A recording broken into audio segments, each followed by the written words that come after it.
கர்த்தராகிய இயேசு கிறிஸ்துவின் பரிசுத்தமுள்ள நாமத்துக்கு மகிமை உண்டாவதாக. Glory be to the holy name of the Lord. பரலோக ராஜ்யம் நிலத்தில் புதைத்திருக்கிற பொக்கிஷத்துக்கு ஒப்பாக இருக்கிறது. Kingdom of heaven is likened unto a treasure hid in a field. ஒரு மனிதன் அதை கண்டு மறைத்து அந்த சந்தோஷத்தினால் தனக்குண்டான எல்லாவற்றையும் விற்று அந்த நிலத்தை கொள்ளுகிறான் என்று வேதத்திலே நாம் வாசித்தோம். We read in the word of God, which when a man hath found, he hideth, and for joy thereof goeth and selleth all that he hath, and buyeth that field. மத்தேயு எழுதின சுவிசேஷம் 13ஆம் அதிகாரம் 44வது வசனத்தில் இவ்விதமாக எழுதப்பட்டிருக்கிறது. ஒரு முறை கூட நாம் அதை வாசிக்கலாம். Thus it is said in Matthew chapter 13 verse 44. Once again shall we read this. அன்றியும் பரலோக ராஜ்யம் நிலத்தில் புதைத்திருக்கிற பொக்கிஷத்துக்கு ஒப்பாயிருக்கிறது.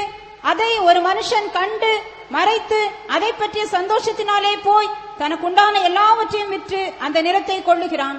Again the kingdom of heaven is like unto treasure hid in a field, the which when a man hath found, he hideth, and for joy thereof goeth and selleth all he hath, and buyeth that field.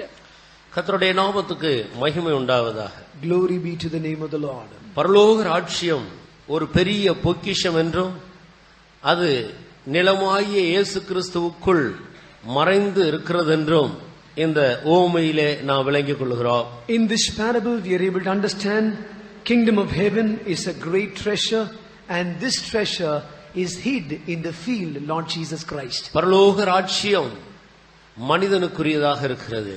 Kingdom of God belongs to man. அதை தூதர்கள் இச்சித்தது நிமித்தம் விழுந்து போனதாக வேத வசனங்களிலிருந்து நாம் அறிந்து கொள்கிறோம். From the verse quotation we can understand, because the angels lust coveted after it, they fell. தன்னுடைய சாயலின்படியே சிருஷ்டிக்கப்பட்ட மனிதனுக்காகவே தேவன் பரலோக ராஜ்யத்தை வைத்திருக்கிறார். God had kept the kingdom of heaven for the person whom he created in his own likeness and image. மனிதன் விழுந்து போனது நிமித்தமாக இன்றைக்கு அது மறைக்கப்பட்ட ஒன்றாக இருக்கிறது. Because man fell, that is something hidden from him. அது இயேசு கிறிஸ்துவுக்குள் மறைந்திருக்கிறது. That is hidden in Christ. அதை பெற்றுக்கொள்ளும்படி ஒரு மனிதனுடைய மனக்கண்கள் திறக்கப்பட வேண்டும். To receive it, a person's eyes of understanding must be open. அதை குறித்து ஒரு மனிதனுக்கு அறிவிக்கப்படும் போது அந்த வார்த்தைகளை அவன் விசுவாசிக்கிறது நிமித்தம் அவனுடைய கண்கள் திறக்கப்பட்டு அவன் இயேசுவை சொந்தமாக்கிக் கொள்ளும்படியாக அவன் தன்னுடைய பகுதியில் செய்ய வேண்டிய காரியங்கள் என்ன என்பதை குறித்து இந்த ஓமையில நாம் படிக்கிறோம். In this parable it is written, what a man should do in his own part, he must hear the word of God. By hearing it he gets a faith, and because of that his eyes of understanding is getting opened. இந்த வசனத்தை நாம் மையமாக வைத்து இந்த நாட்களில் கர்த்தருடைய வசனங்களை நாம் தியானித்துக் கொண்டு வருகிறோம். Keeping this as a key verse, we have been meditating many other things.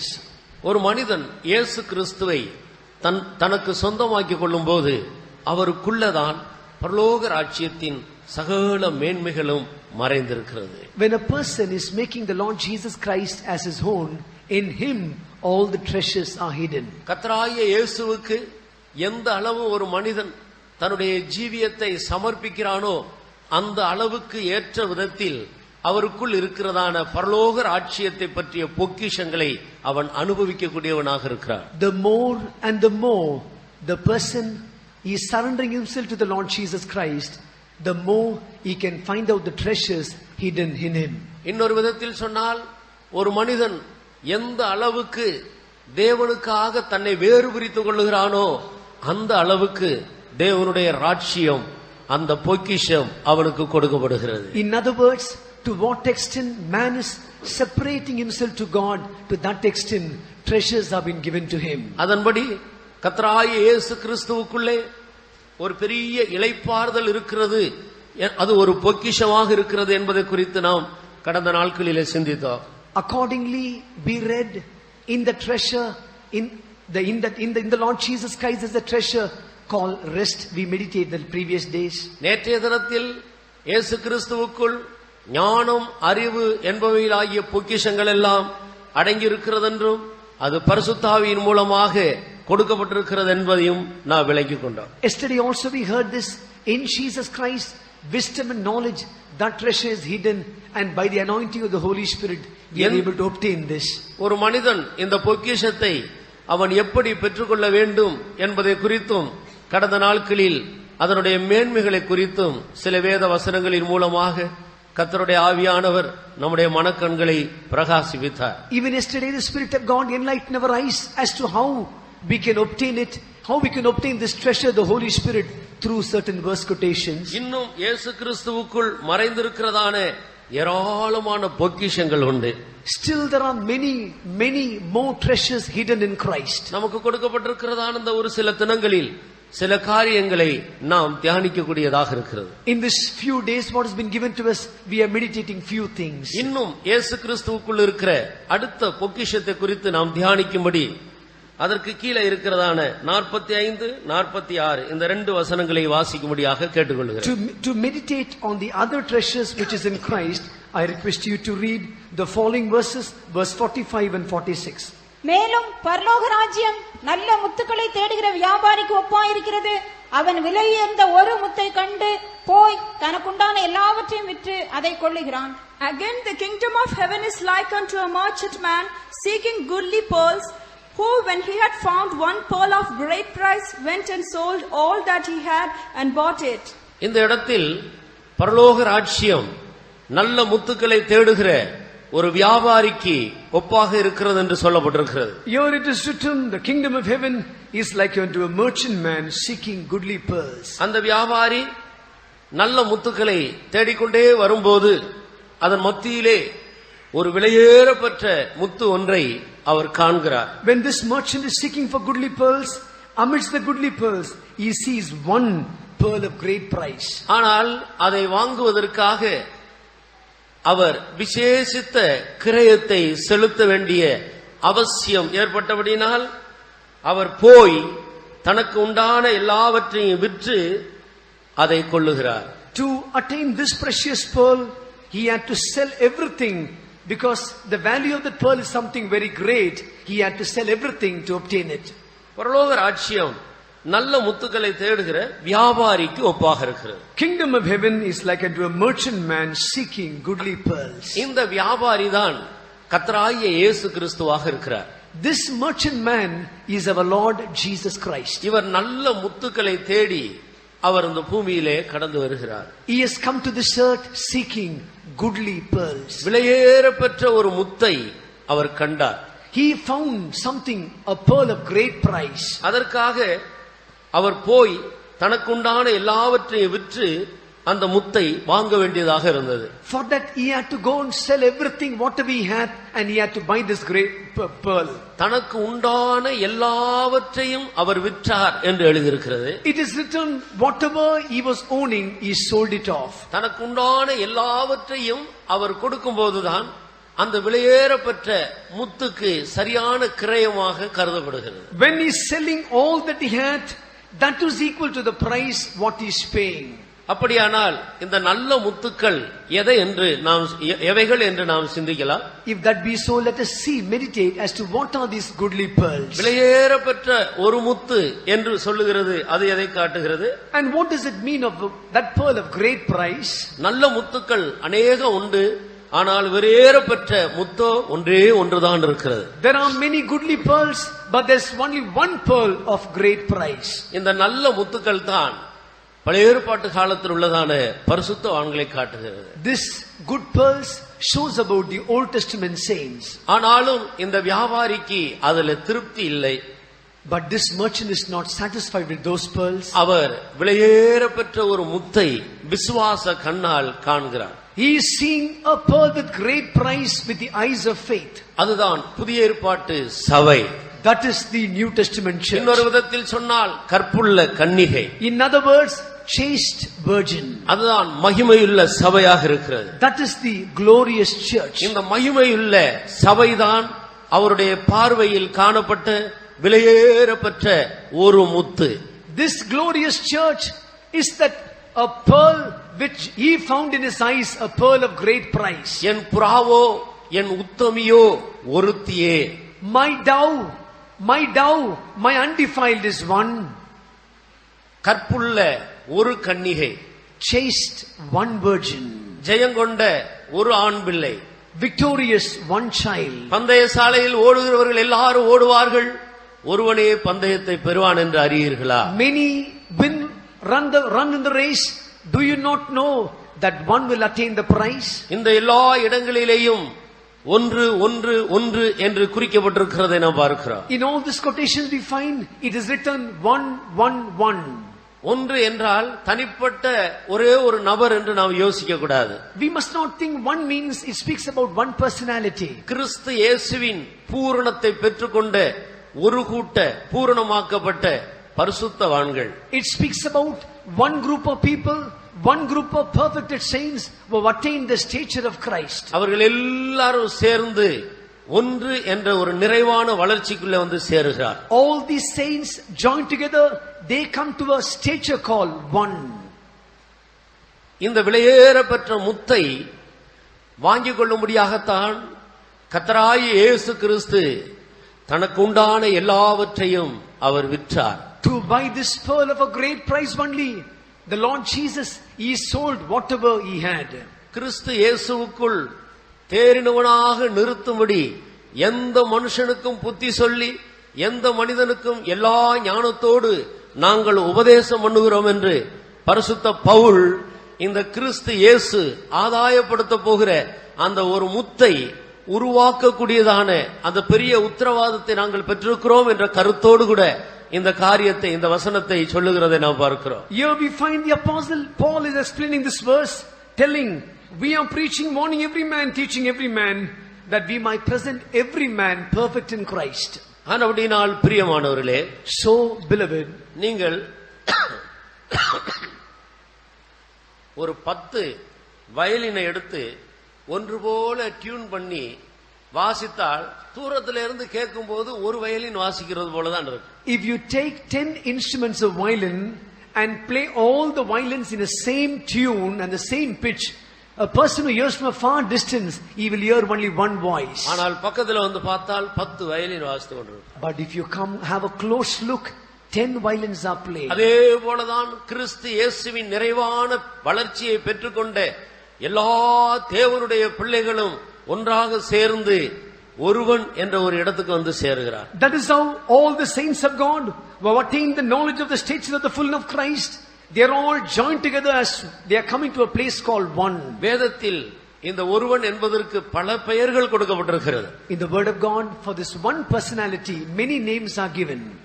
ஆட்டுக்குட்டியானவருடைய கல்யாணம் வந்தது, அவருடைய மனைவி தன்னை ஆயத்தம் பண்ணினாள். We find the marriage of the lamb has come, the wife hath made herself ready. கர்த்தருக்கு ஸ்தோத்திரம். Praise be to the name of God. ஆட்டுக்குட்டியானவருடைய மணவாட்டி என்று சொல்லுகிற அந்த ஒருத்தி தான் அவருடைய மகிமையுள்ள சபையாக இருக்கிறது. So the bride room of the bride, the bride of the bridegroom, that is one, that is the church. இப்படி வேதத்தில் எல்லா இடங்களிலேயும் இதை குறித்து வேத வசனங்களின் மூலமாக நாம் தெளிவாக விளங்கிக் கொள்ளக்கூடியதாக இருக்கு. So with the authority of God's word, we can understand so many things about this. இப்படி ஒரு மகிமையுள்ள சபையை தனக்கு முன்பாக நிறுத்திக் கொள்ளும்படியாக கர்த்தராகிய இயேசு கிறிஸ்து என்ன செய்தார்? To present such a glorious church before him, what did the Lord Jesus Christ do? அவரிடத்தில் இருந்த ஒரு பெரிய பொக்கிஷத்தை இந்த சபைக்கு கொடுக்கிறார். He gave a great treasure to the church. யோவான் எழுதின சுவிசேஷம் 17ஆம் அதிகாரம் 22வது வசனத்தை நான் வாசிக்கலாம். Gospel of John chapter 17 verse 22. நாம் ஒன்றாயிருக்கிறது போல அவர்களும் ஒன்றாயிருக்கும்படி நீர் எனக்கு தந்த மகிமையை நான் அவர்களுக்கு கொடுத்தேன். And the glory which thou gavest me I have given them, that they may be one even as we are one. அடுத்ததாக இயேசு கிறிஸ்துவுக்குள் நாம் காண்கிறதான பொக்கிஷம் என்று சொல்லுகிறது பிதா கர்த்தராகிய இயேசு கிறிஸ்துவுக்கு கொடுத்த மகிமையாக இருக்கிறது. Another treasure what we see in the Lord Jesus Christ is the glory which God the Father gave to his son Jesus. அது ஒரு பெரிய ஐஸ்வரியமாக இருக்கிறது. That is a great riches. அதைத்தான் வேதத்தில் மகிமையின் ஐஸ்வரியம் என்று நாம் படிக்கிறோம். That is called, we read in the word of God, the riches of his glory. பிதாவே நாம் ஒன்றாயிருக்கிறது போல அவர்கள் எல்லாரும் ஒன்றாயிருக்கும்படியாகவும் கடைசியாக அவர்கள் நம்மிலே ஒன்றாயிருக்கும்படியாக நீர் எனக்கு தந்த மகிமையை நான் அவர்களுக்கு கொடுத்திருக்கிறேன். Oh, and the glory which thou gavest me, I have given them, that they may be one, even as we are one. கர்த்தராகிய இயேசு கிறிஸ்துவினிடத்தில் ஒரு மனிதன் வரும் பொழுது முதலாவது அவன் பெற்றுக்கொள்ளுகிறதான பொக்கிஷம் இளைப்பாறுதல். First of all, when a person comes to the Lord Jesus Christ, the first treasure what he receives is rest. இரண்டாவதாக அவன் பெற்றுக்கொள்ளுகிற பொக்கிஷம் ஞானம், அறிவு என்பவைகளாகிய பொக்கிஷம், அது பரிசுத்த ஆவிக்குள் அடங்கி இருக்கிறது. Second treasure what he is getting from the Lord Jesus Christ is wisdom and knowledge which is hidden in him. That is the anointing of the Holy Spirit. மூன்றாவதாக ஒரு மனிதன் கர்த்தராகிய இயேசுவினிடத்தில் வரும் பொழுது அவன் பெற்றுக்கொள்ளுகிறதான பொக்கிஷம் மகிமை. Thirdly, when the person comes to the Lord Jesus Christ, the treasure what he gets from him is glory. இந்த மகிமை எதற்காக கொடுக்கப்படுகிறது? For why its glory is, this glory has been given? பிதாவே, நான் ஒன்றாயிருக்கிறது போல அவர்களும் ஒன்றாயிருக்க வேண்டும். Father, as we are one, they also must be one. கிறிஸ்து இயேசுவுக்குள் அவர்கள் தேறினவர்களாக வேண்டும். They must be perfect in Christ. நாம் எப்படி இருக்கிறோமோ அந்த அளவுக்கு அவர்களும் தேற வேண்டும். As we are grown, they also must grow. அதற்கு ஒரு விசேஷித்த மகிமை தேவையாக இருக்கிறது. For that a precious glory is needed. விழுந்து போன மனிதன் கிறிஸ்து இயேசுவின் நிறைவை பெற்றுக்கொள்ளும்படியாக கிறிஸ்து இயேசுவுக்குள் இருக்கிற மகிமையை அவன் பெற்றுக்கொள்ள வேண்டியது அத்தியாவசியம். For the fallen man to come to the perfection of Christ, this fallen man must attain the glory what is in Christ. விழுந்து போன மனிதன் கிறிஸ்துவின் நிறைவை பெற்றுக்கொள்வது என்று சொல்லுவது அது ஒரு சாதாரண காரியம் அல்ல. Fallen man to receive the glory of Christ, that's not an easy thing. ஆனால் இயேசு கிறிஸ்துவை பற்றிக்கொண்டு அவர் காட்டின வழியிலே கடந்து போகும்போது அவருடைய வசனங்களுக்கு கீழ்ப்படியும் போது அது கிருபையினால் மிக லகுவாக பெற்றுக்கொள்ள வேண்டிய ஒன்றாக இருக்கிறது. But if a person, if he is going to cleave on to Jesus, keep his commandments, it will be something very easy for him to receive through grace. நீர் எனக்கு தந்த மகிமையை நான் அவர்களுக்கு கொடுத்தேன். Lord, the glory which thou gave me, I have given unto them. எபேசியர் 5ஆம் அதிகாரம் 27வது வசனத்துக்கு நான் வரும் பொழுது, When we come to Ephesians chapter 5 verse 27, கரை, திரை முதலானவைகள் ஒன்றுமில்லாமல் பரிசுத்தமும் பிழையற்றதுமான ஒரு மகிமையுள்ள சபையை தனக்கு முன்பாக நிறுத்திக் கொள்ளும்படிக்கு தன்னை தானே அதற்காக ஒப்பு கொடுத்தார். not having spot or wrinkle or any such thing, but it should be holy and blemished. For that sake he presented himself for the glorious church. பாவிகளை ரட்சிக்க கிறிஸ்து இயேசு உலகத்துக்கு வந்தார் என்பது உண்மைதான். It is true the Lord Jesus Christ came to this world to save the sinners. அவர் பரலோகத்தை விட்டு இந்த பூமிக்கு வந்தது ஒரு பகுதி. வந்த பிறகு தன்னை ஒப்பு கொடுத்து தன்னை முழுவதும் கிரயமாக கொடுத்தது இன்னொரு பகுதி. One part is he coming to the earth and sacrificing himself.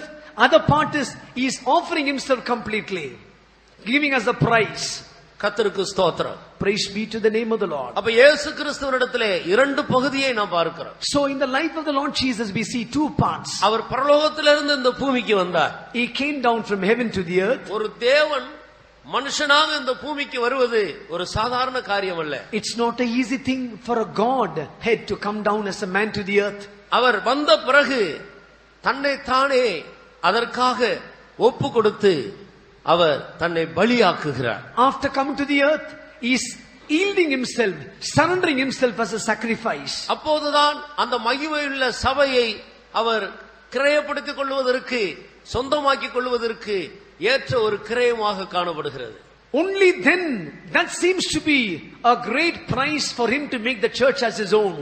இப்போது அந்த ஓமையை நாம் ஒப்பிட்டு பார்த்தால் நமக்கு அது நன்றாக விளங்கும். Now if you compare the parable, we can understand better. பரலோக ராஜ்யம் நல்ல முத்துக்களை தேடுகிற ஒரு வியாபாரிக்கு ஒப்பாக இருக்கிறது. Kingdom of heaven is like unto a merchant man seeking goodly pearls. எபிரேயர் 11ஆம் அதிகாரம் முழுவதிலும் அநேக நல்ல முத்துக்களை நாம் காண்கிறோம். In Hebrews chapter 11, in the whole chapter we see many goodly pearls. Abraham, Isaac, யாக்கோபு, தானியேல், இன்னும் ஏராளமான யோபு போன்ற எத்தனையோ பரிசுத்தவான்களை குறித்து, நல்ல முத்துக்களை குறித்து அந்த அதிகாரம் முழுவதும் வர்ணிக்கப்பட்டிருக்கு. That whole chapter derives of very goodly pearls, good saints like Abraham, Isaac, Jacob, Daniel and also Job. இந்த முத்துக்கள் எல்லாம் வந்தாலும் பரலோகத்தில் ஒரு அபூரணமே காணப்படுகிறது, ஒரு நிறைவு இல்லை. Though all these pearls can come to heaven, that place is lacking in heaven. ஆனபடியினால் அதே எபிரேயர் 11ஆம் அதிகாரத்தின் கடைசியில நாம் பார்க்கும்போது அவர்கள் நம்மை அல்லாமல் பூரணராகாதபடிக்கு தேவன் விசேஷித்த நன்மையானதொன்றை நமக்காக வைத்திருக்கிறார் என்று எழுதப்பட்டிருக்கிறது. That's what we read in Hebrews chapter 11, the last portion. God having provided something better thing for us, that they without us should not be made perfect. அப்ப முந்தின காலத்தில் உள்ளதான எல்லா பரிசுத்தவான்களும் பரலோகத்தில் ஒன்றாக கூடி வந்தாலும், so though all the saints of the previous dispensation joined together in heaven, பரலோகத்தில் ஒரு அபூரணமே காணப்படுகிறது. but there's something lacking there. ஒரு நிறைவு இல்லை. There's no perfection. அந்த நிறைவை, அந்த அபூரணத்தை, அந்த குறைவை நிறைவாக்குகிறதான் புதிய ஏற்பாட்டு சபை. That to fill that lackness, filling that lacking place, the New Testament church is doing it. அதுதான் விலையேறப்பட்ட ஒரு முத்து. That is the pearl of great price. அந்த ஒரு முத்தா இருக்கும்படிதான் கர்த்தர் உங்களையும் என்னையும் அழைத்திருக்கிறார். God has called you and me so that we may be that pearl. இந்த ஒரு முத்துக்காகத்தான் கர்த்தராகிய இயேசு கிறிஸ்து தன்னைத்தானே ஒப்பு கொடுத்திருக்கிறார். For that one pearl only the Lord Jesus Christ yielded himself. இதுதான் மகிமையுள்ள சபையாக இருக்கிறது. This is called the glorious church. அருமையான தேவனுடைய ஜனமே, beloved people of God, நாம் எவ்வளவு ஆசீர்வதிக்கப்பட்டவர்களாக இருக்கிறோம். what a blessed people we are. நம்முடைய அழைப்பு எவ்வளவு விசேஷமான ஒரு அழைப்பாக இருக்கிறது. what a special calling do we have. நம்முடைய அழைப்புக்கு பேர் பரம அழைப்பு என்று சொல்லப்பட்டிருக்கிறது. Our calling is called heavenly calling. ஆனபடியால் பரலோகத்திலிருந்து இந்த கடைசி நாட்களில் கர்த்தர் நம்மை அழைத்திருக்கிறார். So from heaven in the last days the Lord has called us. நாம் தான் அந்த விலையேற பெற்ற முத்தாக காணப்பட போகிறோம். We are going to be the people of great price. இதை விளங்கிக் கொள்ளும்படியாக ஒரு உதாரணத்தை உங்களுக்கு சொல்லுகிறேன். To understand this, I would like to give you one example. ஒரு விவாகம் நடக்கிறது என்று வைத்துக் கொள்ளுங்கள். For example, a marriage is taking place. மணவாளன் வந்து உட்கார்ந்து கொண்டிருப்பார். The bridegroom has already come and sat there. அந்த விவாகத்தை நடத்துகிறவர் அங்கே பாஸ்டர் நின்று கொண்டிருப்பார். Even the pastor was going to solemnize the marriage, he'll be standing there. அழைக்கப்பட்டவர்கள் எல்லாரும் வந்து உட்கார்ந்து கொண்டிருப்பார்கள். All the invited guests should be sitting there. கர்த்தருக்கு ஸ்தோத்திரம். Praise be to the name of the Lord. எத்தனையோ சந்தர்ப்பங்களில் பார்த்திருக்கிறோம். We have seen in many places. எல்லாரும் வந்து காத்து கொண்டிருப்பார்கள். All will be coming and waiting. இது சபையில் உள்ளவர்கள், உறவினர்கள், இன்னும் அவருடைய வேலை ஸ்தலத்தில் உள்ளவர்கள் எல்லாரும் வந்து காத்து கொண்டிருப்பார்கள். The members of the church, the other neighbors, the other colleagues in the office, all will be coming and waiting there. மணவாளனும் இங்கே உட்கார்ந்து கொண்டே இருப்பார். Even the bridegroom will be sitting there. ஒரு சேர் காலியாகவே இருக்கும். But one chair will be empty. வெள்ளை துணியில அழகா அலங்கரித்து வைத்திருப்பார்கள். They will beautify the chair with white garment. காலியாக இருக்கும். But it's empty. காரணம் என்ன? What is the reason? இன்னும் மணவாட்டி வர இல்லை. The bride has not come yet. சில நேரங்கள்ல ஆயத்தப்படுறதுக்கு லேட் ஆச்சுன்னா வந்தவங்க எல்லாரும் காத்துக்கிட்டே இருக்க வேண்டியதுதான். Sometime if the bride is going to be delayed to come, all the people must be waiting. திடீரென்று மணவாட்டி ரெடியாகி விட்டார்கள், வருகிறார்கள் என்று சொன்ன உடனே எல்லாரும் எழுப்பி நின்று ஒரு மரியாதையோடு ஒரு பாட்டு பாடுவார். Suddenly when the announcement is made, bride is ready, she is entering inside, all will stand up and sing a song. கர்த்தருக்கு ஸ்தோத்திரம். Praise be to the name of the Lord. அன்றைக்கு அங்க இருக்கிற சிஸ்டர்ஸ்ங்களே பெரிய சிஸ்டர்ஸ் தான் ரொம்ப பத்திரமா கூட்டிட்டு வருவாங்க. That day the senior most sister only will bring the bride. எல்லாரும் பார்த்து கொண்டிருப்பார்கள். All will be viewing this scene. வந்து அந்த சேர்ல உட்கார்ந்த உடனே அங்கே ஒரு நிறைவு காணப்படுகிறது. As soon as that bride comes and sits in the chair, something is full. ஆட்டுக்குட்டியானவருடைய கல்யாண நாள் வரப்போகிறது. The marriage of the lamb is going to come. என்றைக்கு இந்த மகிமையுள்ள சபை பரலோகத்துக்கு போய் சேருகிறதோ அன்றைக்கு தான் பரலோகம் பூரணமாகிறது. When this glorious church goes and reaches heaven, that day this will be full. நம்முடைய அழைப்பு எவ்வளவு விசேஷமான ஒரு அழைப்பாக இருக்கிறது. How precious is our calling. எல்லாரும் ஒருமனப்பட்டு கைகளை உயர்த்தி கர்த்தர் நமக்கு தந்த அந்த அழைப்புக்காக கர்த்தரை மகிமைப்படுத்துவோமா? Joining together, shall we all lift up our hands and praise God for the calling what the Lord has given to us. Hallelujah. கர்த்தருக்கு ஸ்தோத்திரம். Praise be to the name of the Lord. கர்த்தராகிய இயேசு கிறிஸ்து இந்த மகிமையுள்ள சபையை, இந்த விலையேறப்பெற்ற முத்தை தன்னுடைய விசுவாச கண்ணால் அவர் தூரத்தில் காண்கிறார். The Lord Jesus Christ this glorious church, this pearl of great price, he is seeing afar off by the eyes of faith. இந்த முத்தை அவர் வாங்க வேண்டும் என்று அவர் தீர்மானித்து விட்டார். He has already made a determination to buy this pearl. அதற்கு என்ன கிரய வேண்டுமானாலும் கொடுக்க அவர் முன் வந்தார். And he is already prepared to give any amount of price. கடைசியாக அவர் கொடுக்க வேண்டிய கிரயம் என்னவென்றால் அவர் தன்னைத்தானே காணிக்கையாகவும் பலியாகவும் ஒப்பு கொடுக்க வேண்டியதாக இருந்தது. At last he has to give himself. The great price was himself as an offering and a sacrifice for that. எபேசியருக்கு எழுதின நிருபம் 5ஆம் அதிகாரம் முதல் 2 வசனங்களை வாசியுங்கள். Read Ephesians chapter 5, the first 2 verses.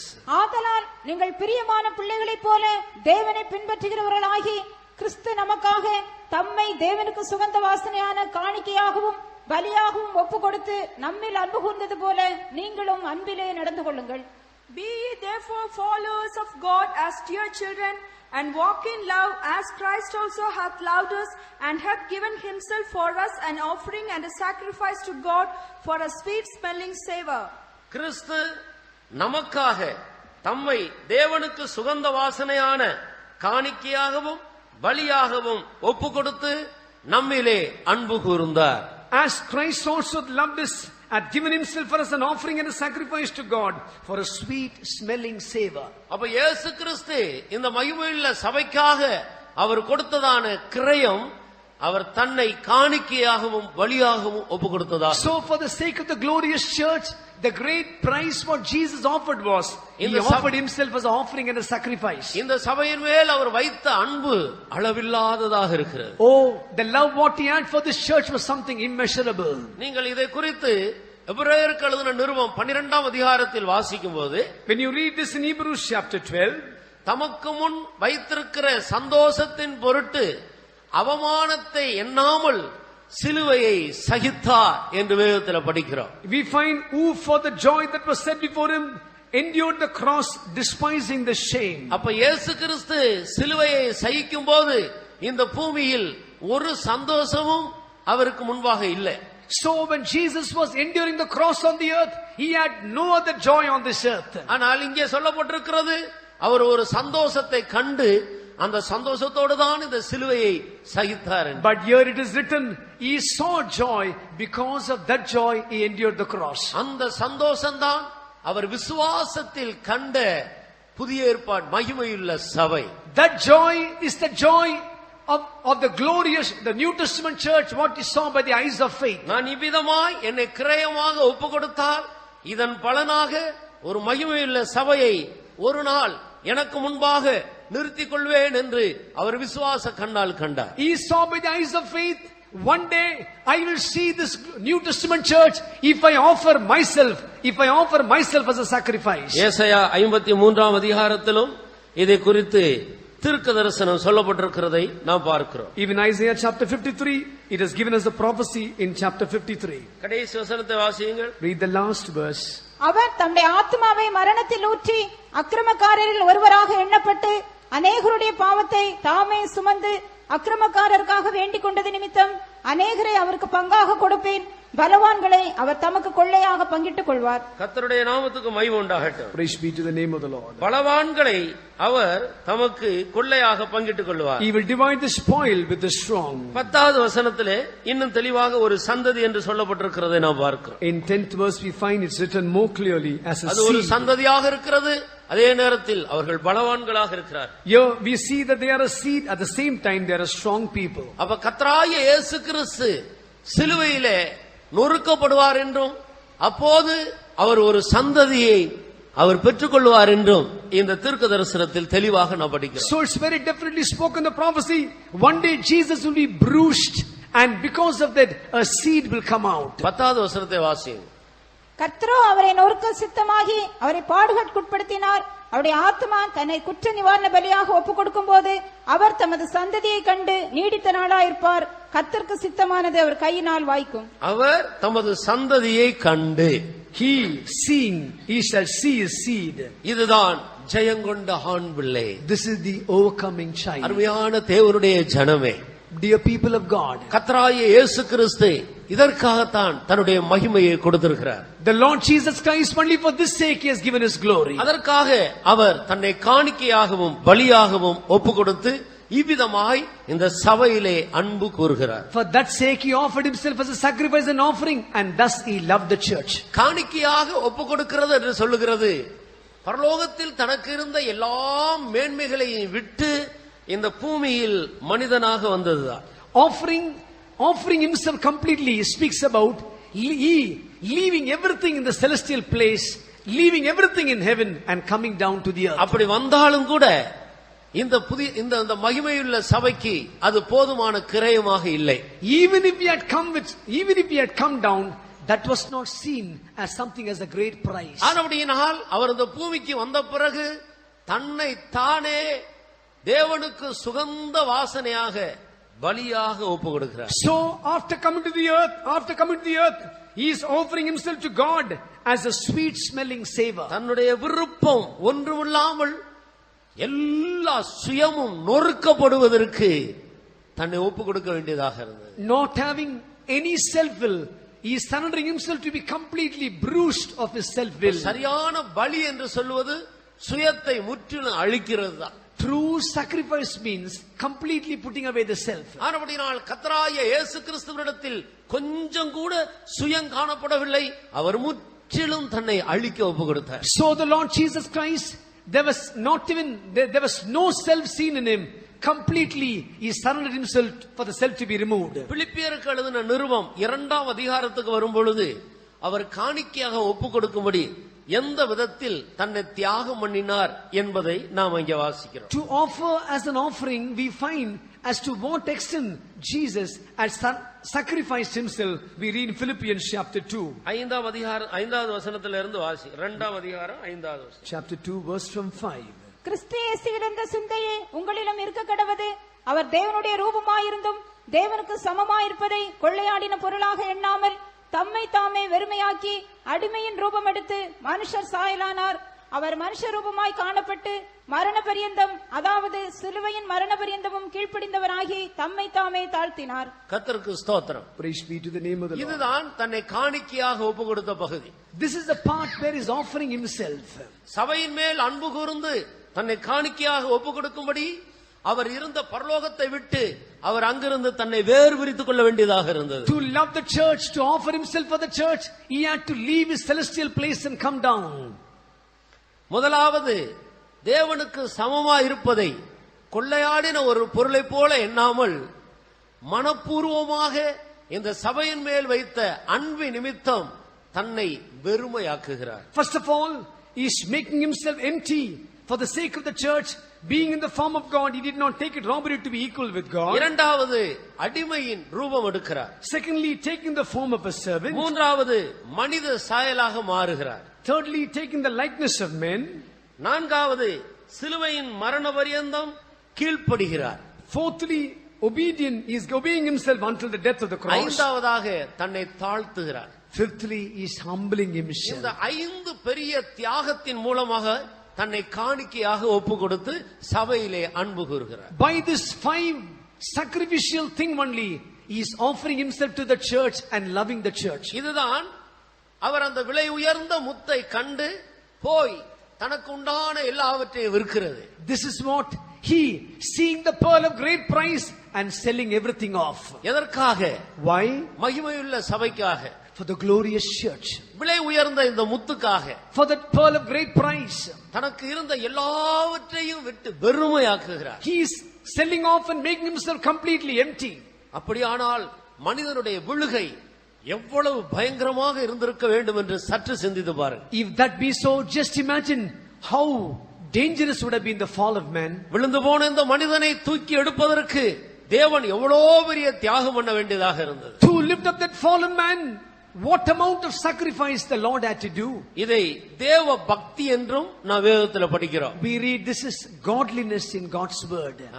தேவ பக்தியின் ரகசியமாவது யாவரும் ஒப்புக்கொள்ளுகிறபடியே தேவன் மாம்சத்தில் வெளிப்பட்டார். As all accepting, as is in the mystery of godliness, Jesus revealed himself in the flesh. இயேசு கிறிஸ்து தேவன்தான் மாம்சத்தில் வெளிப்பட்டபடியினால் அவருக்கு இயேசு கிறிஸ்து என்னும் ஒரு பெயர் கொடுக்கப்பட்டது. Jesus is God because he presented himself in the flesh.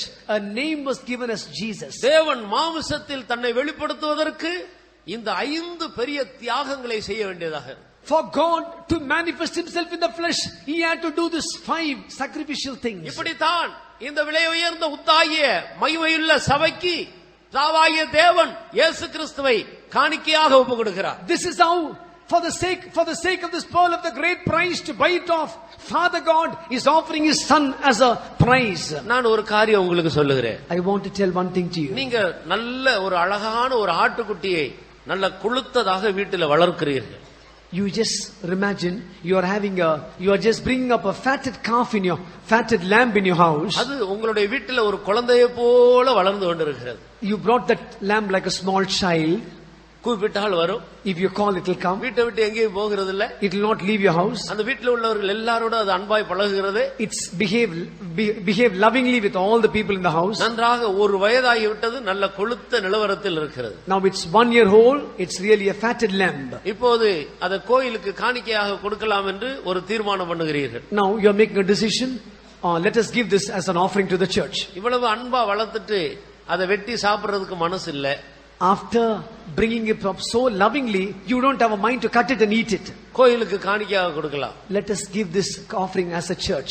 நீங்க வீட்டில் உள்ளவங்க எல்லாரும், அந்த வீட்டு தகப்பன், தாய், பிள்ளைகள் எல்லாரும் சேர்ந்து அந்த ஆட்டுக்குட்டியை கொண்டு வருகிறார். So the father, mother, children all are bringing the lamb together to the church. கொண்டு வந்து கோயில்ல கொடுத்து விட்டு, நாங்கள் இதை மிக அன்பாக வளர்த்தோம். You are coming and giving this to the church and telling, we brought it up so lovingly. இப்போ இதை நாங்கள் கோயிலுக்கு காணிக்கையாக கொடுக்கிறோம். Now we are giving this lamb as an offering to the church. ஆனால் நீங்கள் அதை வெட்டக்கூடாது.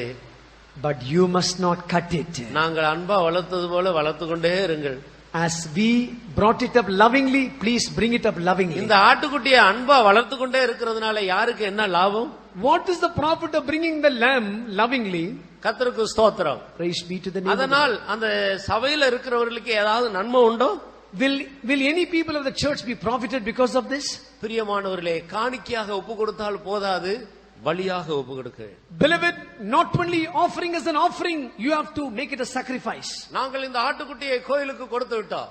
We have given this lamb to the church. நீங்கள் அதை கொத்து கறி போட்டாலும் சரி, கட்லெட் ஆக்கினாலும் சரி, என்ன வேண்டுமானாலும் செய்து கொள்ளுங்க. Whether you mince it, whether you cut it and make it into cutlets, whatever you do. இதற்கு பேரு தான் பலியா ஒப்பு கொடுக்கிறது. This is called offering as a sacrifice. கர்த்தராகிய இயேசு கிறிஸ்து தன்னை தானே காணிக்கையாகவும் பலியாகவும் ஒப்பு கொடுத்து சபையிலே அன்பு கூர்ந்தார். The Lord Jesus Christ, he offered himself as an offering and a sacrifice, and he loved the church. ஆனபடியால் அவர் பரலோகத்திலிருந்து தனக்குண்டான எல்லாவற்றையும் விற்று அவர் இந்த பூமிக்கு இறங்கி வருகிறார். So he left everything, sold everything what is in heaven, he came down to the earth.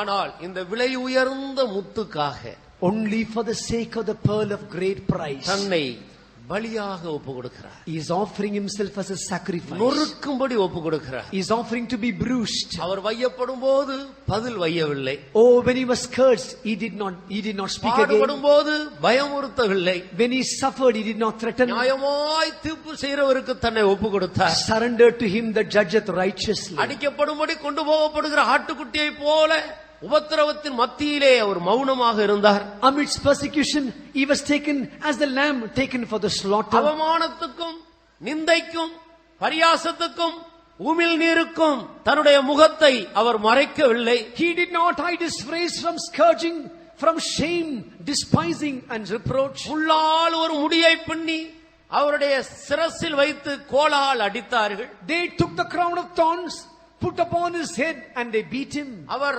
பூமியில் உள்ள ராஜாக்களுக்கெல்லாம் அதிபதியானவர். he is the emperor of all the kings of the earth. ராஜாக்களை தள்ளி ராஜாக்களை ஏற்படுத்துகிற மகத்துவமான ராஜா. oh, he is the mighty king who casteth away kings and setteth up other kings. யூதர்களின் ராஜாவே என்று சொல்லி அவரை பரியாசம் பண்ணுகிறார்கள். they scorned him, telling, oh king of Jews. அவர் வாயை திறக்க இல்லை. he did not open his mouth. அவர் மௌனமாக இருந்தார். he was keeping his mouth shut. அவருடைய வஸ்திரத்தை உரிந்தார்கள். they stripped his garments.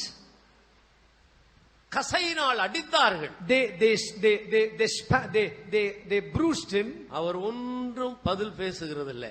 even after scourging, he did not speak. கர்த்தராகிய ஆண்டவர் என் செவியை திறந்தார், நான் எதிர்க்கவும் இல்லை, நான் பின்வாங்கவும் இல்லை. The Lord God opened my ears. I did not resist him or did not turn back. நான் இந்த பாடுகளுக்கு என்னை ஒப்பு கொடுக்க மாட்டேன் என்று அவர் எதிர்க்கவில்லை. He did not rebel, telling, I will not surrender for the sufferings. என்னால் இந்த கஷ்டத்தை தாங்க முடியாது என்று அவர் பின்வாங்கவில்லை. And he did not turn back, telling, I cannot suffer this இந்த suffering. விலை உயர்ந்த முத்தை கண்டு அதன் மேல் உள்ள சந்தோஷத்தினால் இந்த பாடுகளை எல்லாம் அவர் சந்தோஷமாய் அனுபவித்தார். Seeing this pearl of great price, and because of the joy of it, he suffered all these sufferings joyfully. அதைத்தான் எபிரேயர்ல நாம் படித்தோம். That's what we read in the Hebrews. தனக்கு முன் வைத்திருக்கிற சந்தோஷத்தின் பொருட்டு அவமானத்தை எண்ணாமல் சிலுவையை சகித்தார். We find even who for the joy that was set before him endured the cross, despising the shame. அவர் சிலுவையை சகித்துக் கொண்டிருக்கிறார். அவருக்கு முன்பாக தூரத்திலே ஒரு மகிமையுள்ள சபை காணப்படுகிறது. He is enduring the cross. As he is enduring the cross, he is able to see a glorious church before him. அது ஒரு பெரிய சந்தோஷமாக அவர் காண்கிறார். That is, he is seeing as a joyful vision. ஆனபடியால் தன்னை பலியாக ஒப்புக் கொடுப்பதற்கு அவர் பின்வாங்குகிறதில்லை. So he is not turning back to offer himself as a தன்னை sacrifice. தானே மனப்பூர்வமாக ஒப்புக் கொடுத்து பாடுகளுக்கு தன்னை ஒப்படைத்தார். Oh, utterly surrendering himself, surrendered to the sufferings. இப்படித்தான் இந்த மகிமையுள்ள சபை உருவாக்கப்பட்டிருக்கிறது. This is how the glorious church is getting formed. அருமையான தேவனுடைய பிள்ளையே, Beloved child of God, கர்த்தராகிய இயேசு கிறிஸ்து மரித்தார். the Lord Jesus Christ our died. 3ஆம் நாள் உயிர்த்தெழுந்தார். He arose on the 3rd day. அவர் 40 நாட்களுக்கு பிறகு பரலோகத்துக்கு போனார். After 40 days, he ascended up to heaven. 10வது நாள் அங்கே இருந்து பரிசுத்த ஆவியை அனுப்பி On கொடுத்தார். the 10th day, he sent the Holy Spirit to the earth. தேவனுடைய ஜனங்கள் பரிசுத்த ஆவியினால் அபிஷேகம் பண்ணப்பட்டார். People of God were anointed by the Holy Spirit. அப்பொழுதுதான் அந்த சபை உருவாக்கப்படுகிறது. Only then the church began. இன்றைக்கு நாம் எல்லாரும் அந்த கூட்டத்தில் இருக்கிறோம். Today, we are in that group. நம்ம எல்லாருக்கும் பெயர் ஆட்டுக்குட்டியானவருடைய மனைவி. We are all called as the wife of the bridegroom. இல்லாவிட்டால் வெளிப்படுத்தின விசேஷத்தில் 12ஆம் அதிகாரத்தில் நாம் காண்கிறோமே, வானத்தில் நின்று கொண்டிருக்கிற அந்த ஸ்திரீ. Or else, as we see in the book of Revelation, the women standing in heaven. இந்த ஸ்திரீக்குள்ளதான் ஒரு ஆண் பிள்ளை உருவாகி கொண்டிருக்கிறது. In this woman only, a man child is getting formed. இந்த ஆண் பிள்ளை தான் அவருடைய சிங்காசனத்துக்கு எடுத்துக்கொள்ளப்பட போகிறது. This man child is going to be caught up to heaven. அந்த ஆண் பிள்ளைக்கு பெயர்தான் மகிமையுள்ள சபை. That man child is called the glorious church. கிறிஸ்துவின் பூரணத்தை பெற்றுக்கொண்ட சபை. That is the church attained the perfection of Christ. Kristu இயேசுவுக்குள்ளே தேறினவர்கள். They have come to the stature of Christ. அவர்கள்தான் கற்புள்ள கன்னிகை. They are called the chaste virgins. அவர்கள்தான் உத்தமி. They are called the undefiled. அருமையான தேவனுடைய ஜனமே, Beloved people of God, இன்றைக்கு தேவன் இந்த சபையிலே ஜனத்தை அபிஷேகம் பண்ணி ஒரு உத்தமியை உருவாக்கி கொண்டிருக்கிறார். today the Lord is anointing his people in this church. He is preparing an undefiled. இயேசு கிறிஸ்து அதற்காக தம்மை தாமே ஒப்பு கொடுத்தார் என்று எழுதப்பட்டிருக்கிறதே. அவர் காணிக்கையாகவும் பலியாகவும் ஒப்பு கொடுத்தது ஜெயங்கொண்ட அந்த ஆண் பிள்ளைக்காக. As it is written, Jesus surrendered himself. He offered himself as an offering and a sacrifice, not for any other thing, only for the sake of the man-child church. இந்த ஆண் பிள்ளைக்காக அவர் தன்னுடைய மகிமையை கொடுக்கிறார். Even for the sake of the man-child, he is also surrendering his own glory. பிதாவே, நான் ஒன்றாயிருக்கிறது போல இவர்கள் எல்லாரும் ஒன்றாயிருக்க வேண்டும். Oh Father, as we both are one, they all should be one. ஒருமைப்பாட்டிலே அவர்கள் தேறினவர்களாக காணப்பட வேண்டும். In the unity, they must come in stature. அதற்காக நீர் எனக்கு தந்த மகிமையை நான் அவர்களுக்கு கொடுத்தேன். For that sake, the glory which thou gave me, I have given unto them. இன்றைக்கு அபிஷேகம் பெற்ற தேவனுடைய ஜனங்கள் மகிமையின் மேல் மகிமை அடைந்து மறுரூபப்படுவதற்கு நம்மை ஆயத்தப்படுத்திக் கொண்டே இருக்க வேண்டும். Oh, beloved people of anointed people of God, you must prepare yourself to go from glory to glory to attain the glory. ஆனபடியினால்தான் எப்போது இந்த மகிமையின் ஆவியிலே நிறைந்து நாம் கலிகூர்ந்து கொண்டே இருக்க வேண்டும். So we must be always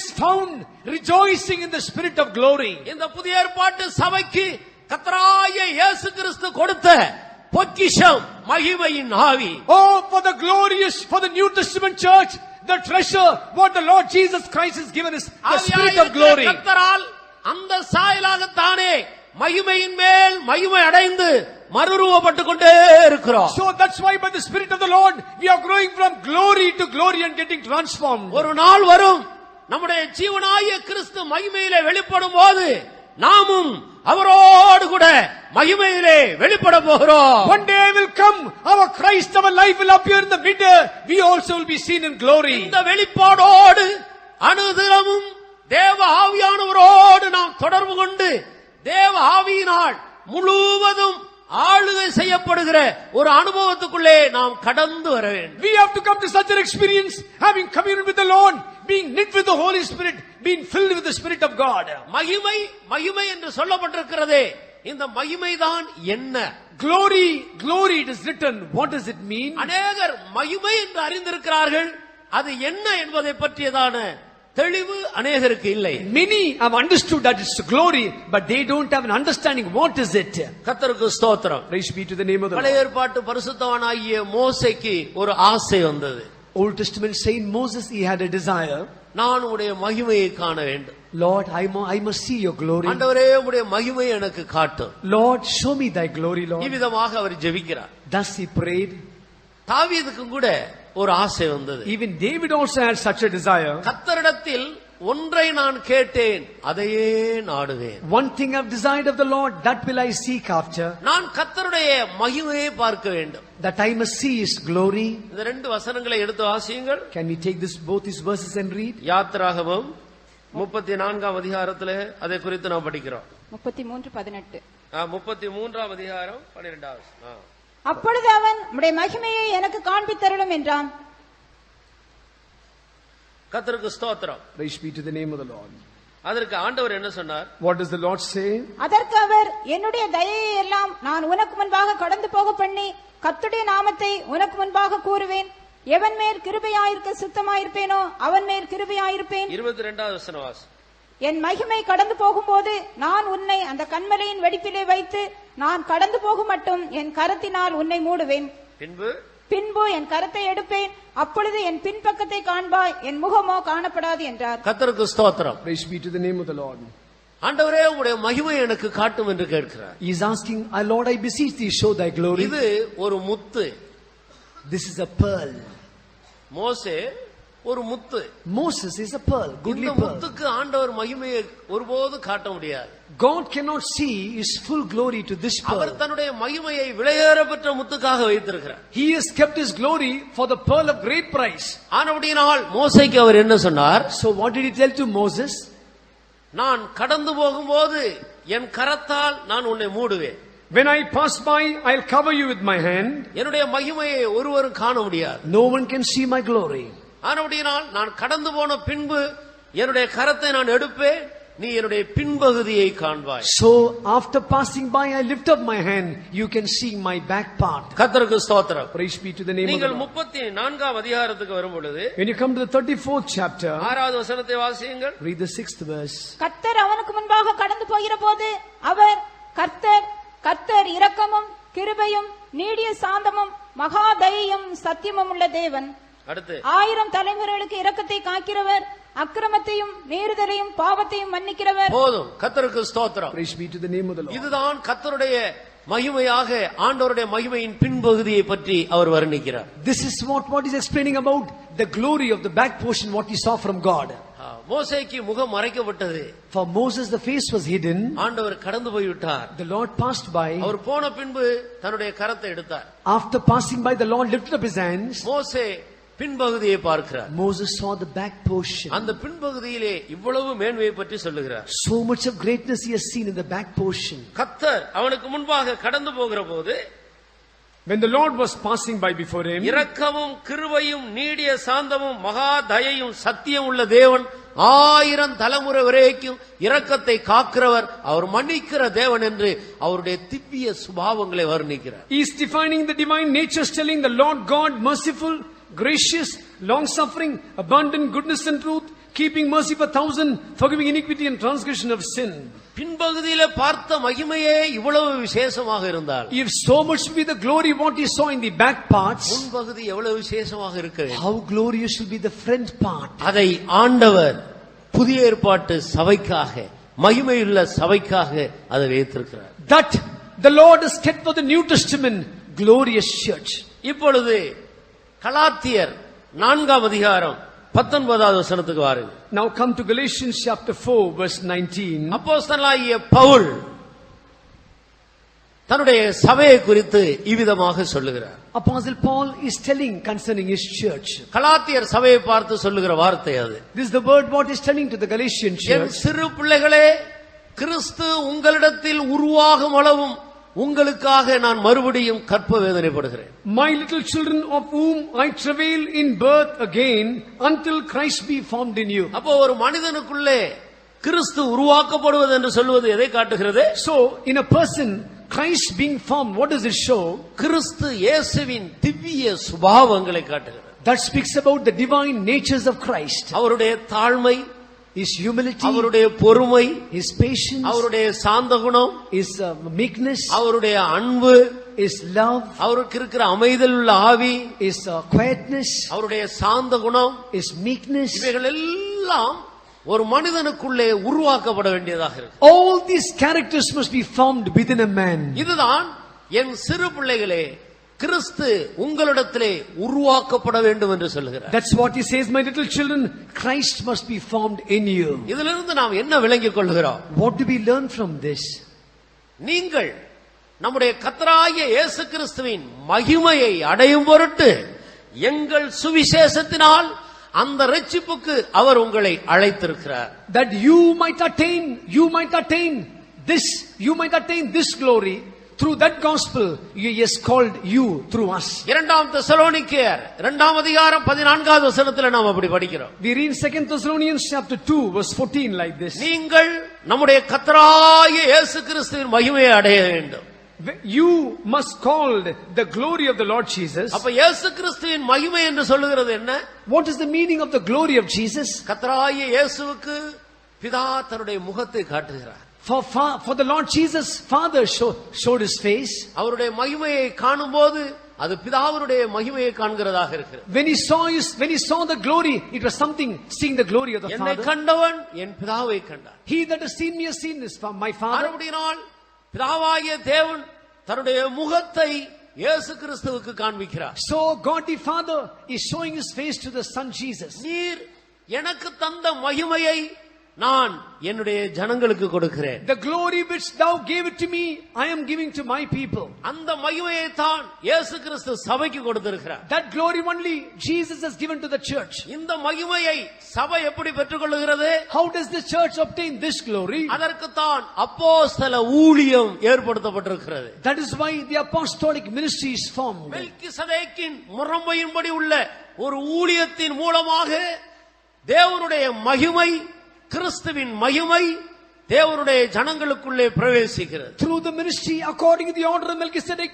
glory of the Father, glory of Christ is entering within a church. நீங்கள் நம்முடைய கர்த்தராகிய இயேசு கிறிஸ்துவின் மகிமையை அடையும் பொருட்டு எங்களுக்கு கொடுக்கப்பட்டிருக்கிறதான சுவிசேஷத்தின் மூலம் அந்த மகிமைக்கு, அந்த இரட்சிப்புக்கு அவர் உங்களை அழைத்திருக்கிறார். Whereunto He has called you by our gospel to the obtaining of the glory of our Lord Jesus Christ. ஆனபடினால்தான் இந்த ஊழியம் அழிவுக்குரிய மகிமையான ஊழியம் அல்ல, இது அழிவில்லாத மகிமைக்குரிய ஊழியம் என்று பரிசுத்த பவுல் எடுத்து பேசுகிறார். So Apostle Paul is expounding to the church, telling this ministry is not a corruptible ministry, it's a ministry incorruptible.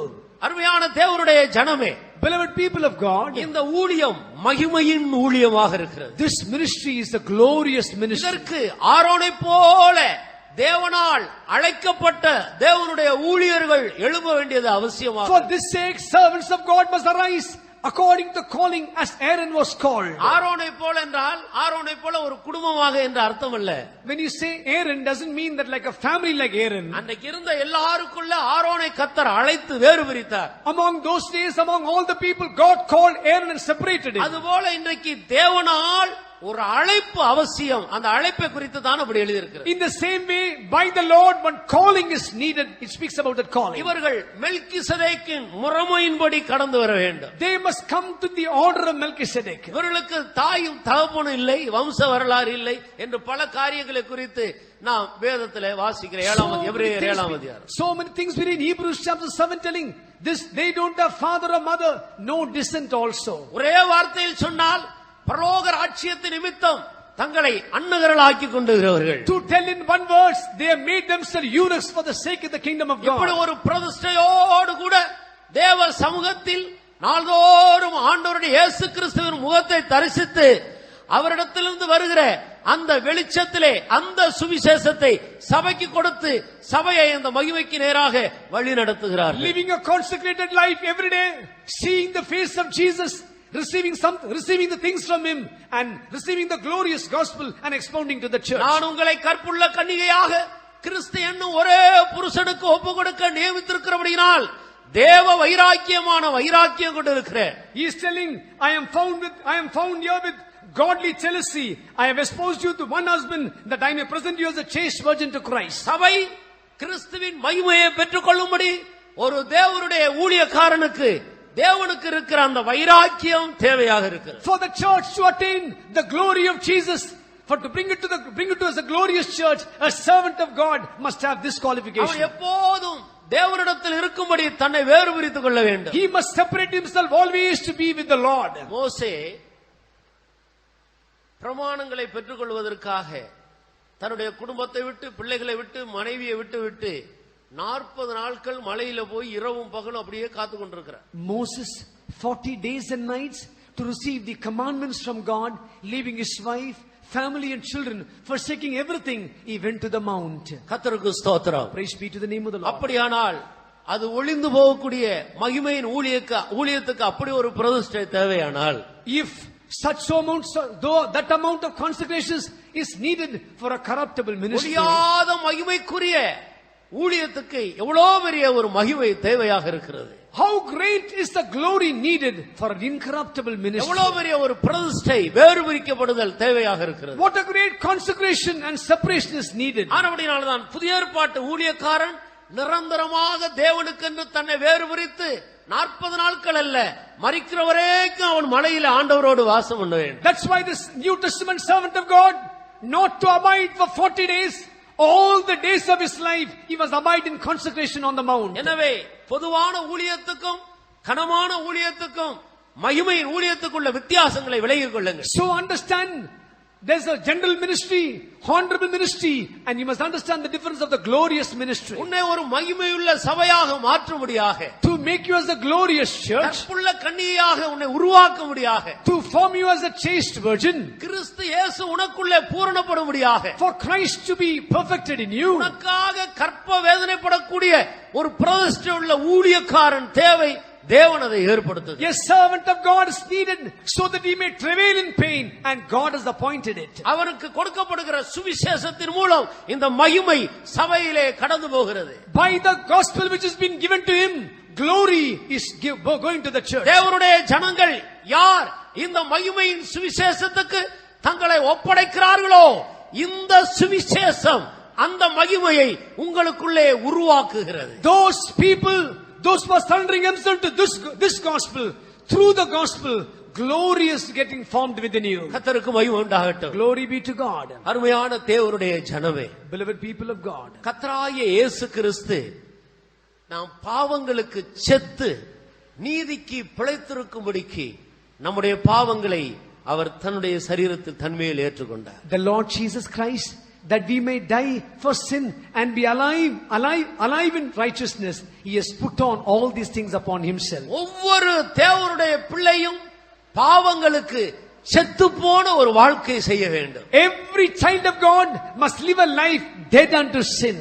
அதற்காகத்தான் ஆண்டவர் இந்த மகிமையை நமக்கு தந்திருக்கிறார். That is why the Lord has given this glory. ஒவ்வொரு நாளும் செத்து போன ஒரு வாழ்க்கை, Every day a dead life. பாவத்துக்கு செத்தவர்களாய் தேவனுக்காக பிழைத்திருக்கிறவர்களாய் நாம் காணப்பட வேண்டும். Reckoning to be dead for sin and alive unto God. ஒரு காரியம் நான் உங்களை கேட்கிறேன். One thing I'm asking from ஒரு you, செத்த பிரேதத்தை எடுத்துக்கொள்ளுங்கள். Example, keep a dead body. அவன் எவ்வளவு பாவத்தை அனுபவித்திருந்து செத்து போனாலும், Though he might have done so much of sin and yes dead, செத்த பிறகு பாவத்தை பற்றிய ஒரு வாசனையாயிலும் நுகருவதற்கு அவனுக்கு பலன் உண்டோ? after he is dead, will he have strength at least to smell little bit of sin? இப்பொழுதுதான் வெளிநாட்டிலிருந்து கொண்டு வருகிறேன் அருமையான விலை உயர்ந்த சாராயம், இதை நீ குடி என்று சொல்லி ஃப்ரீயா தரேன்னு சொன்னாலும், அந்த மனுஷன் பயங்கர சாராயம் குடிச்சு செத்தவனா இருந்தாலும் அந்த வாசனையாயிலும் அவனுக்கு நுகர முடியுமா? That fellow would have been a drunkard. After being a drunkard, he would have died. Even if you bring a foreign liquor and tell him it is very tasty, drink it. Will he drink it? இதே போலதான் சகல பாவங்களும்.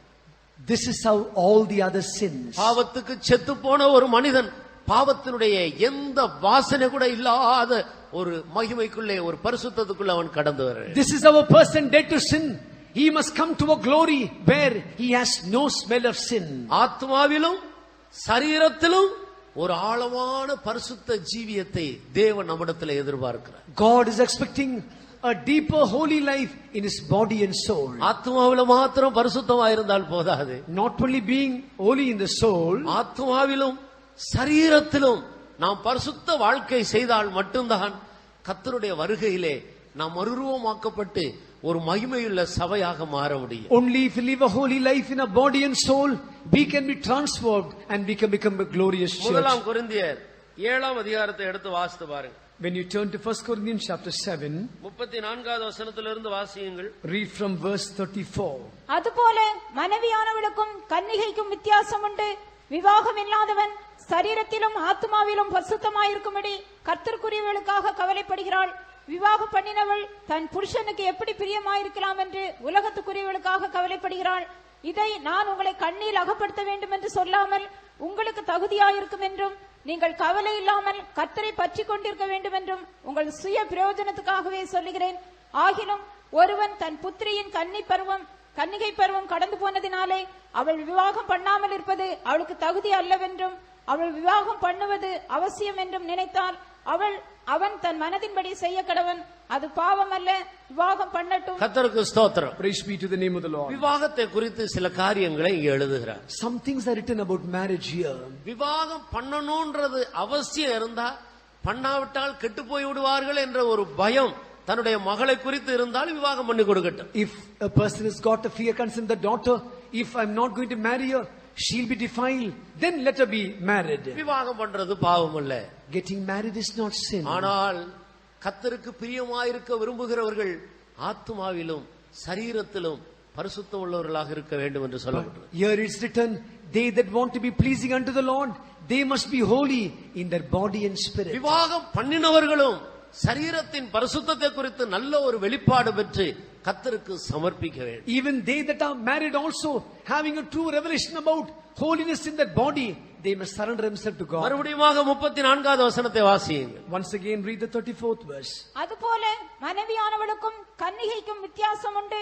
விவாகம் இல்லாதவள் சரீரத்திலும் ஆத்மாவிலும் பரிசுத்தமாயிருக்கும்படி கர்த்தருக்குரியவளுக்காக கவலைப்படுகிறாள். விவாகம் இல்லாதவள் ஆத்மாவிலும் சரீரத்திலும் பரிசுத்தமாயிருக்கும்படி கர்த்தருக்குரியவைகளுக்காக கவலைப்படுகிறார். The unmarried, so that she might be holy in the body and spirit, she is caring for the things of the Lord. கிறிஸ்துவனுடையவர்கள் மாம்சத்தையும் அதன் ஆசை இச்சைகளையும் சிலுவையில் அறைந்திருக்கிறார்கள். They that are of Christ, they are crucified the lust and affections there on the cross. ஊழியத்தின் பிரதான நோக்கம் ஒரு மகிமையுள்ள சபையாக ஒரு கூட்ட ஜனங்களை கற்புள்ள கன்னிகையாக கிறிஸ்துவுக்கு முன்பாக நிறுத்துவது. The prime purpose of our ministry to present a group of people as a glorious church or a chaste virgin. அவர்கள் ஆத்மாவிலும் சரீரத்திலும் பரிசுத்தமாய் ஜீவித்து எல்லா ஆசை இச்சைகளையும் ஜெயித்தவர்கள். They are the people who have overcome all the lust and affections, living a life holy in body and spirit. கர்த்தருக்கு ஸ்தோத்திரம். Praise the Lord. வேதத்திலே 3 விதமான கன்னிகைகளை குறித்து எழுதியிருக்கிறது. In the word of God, 3 types of virgins are written. ஒன்று கற்புள்ள கன்னிகை.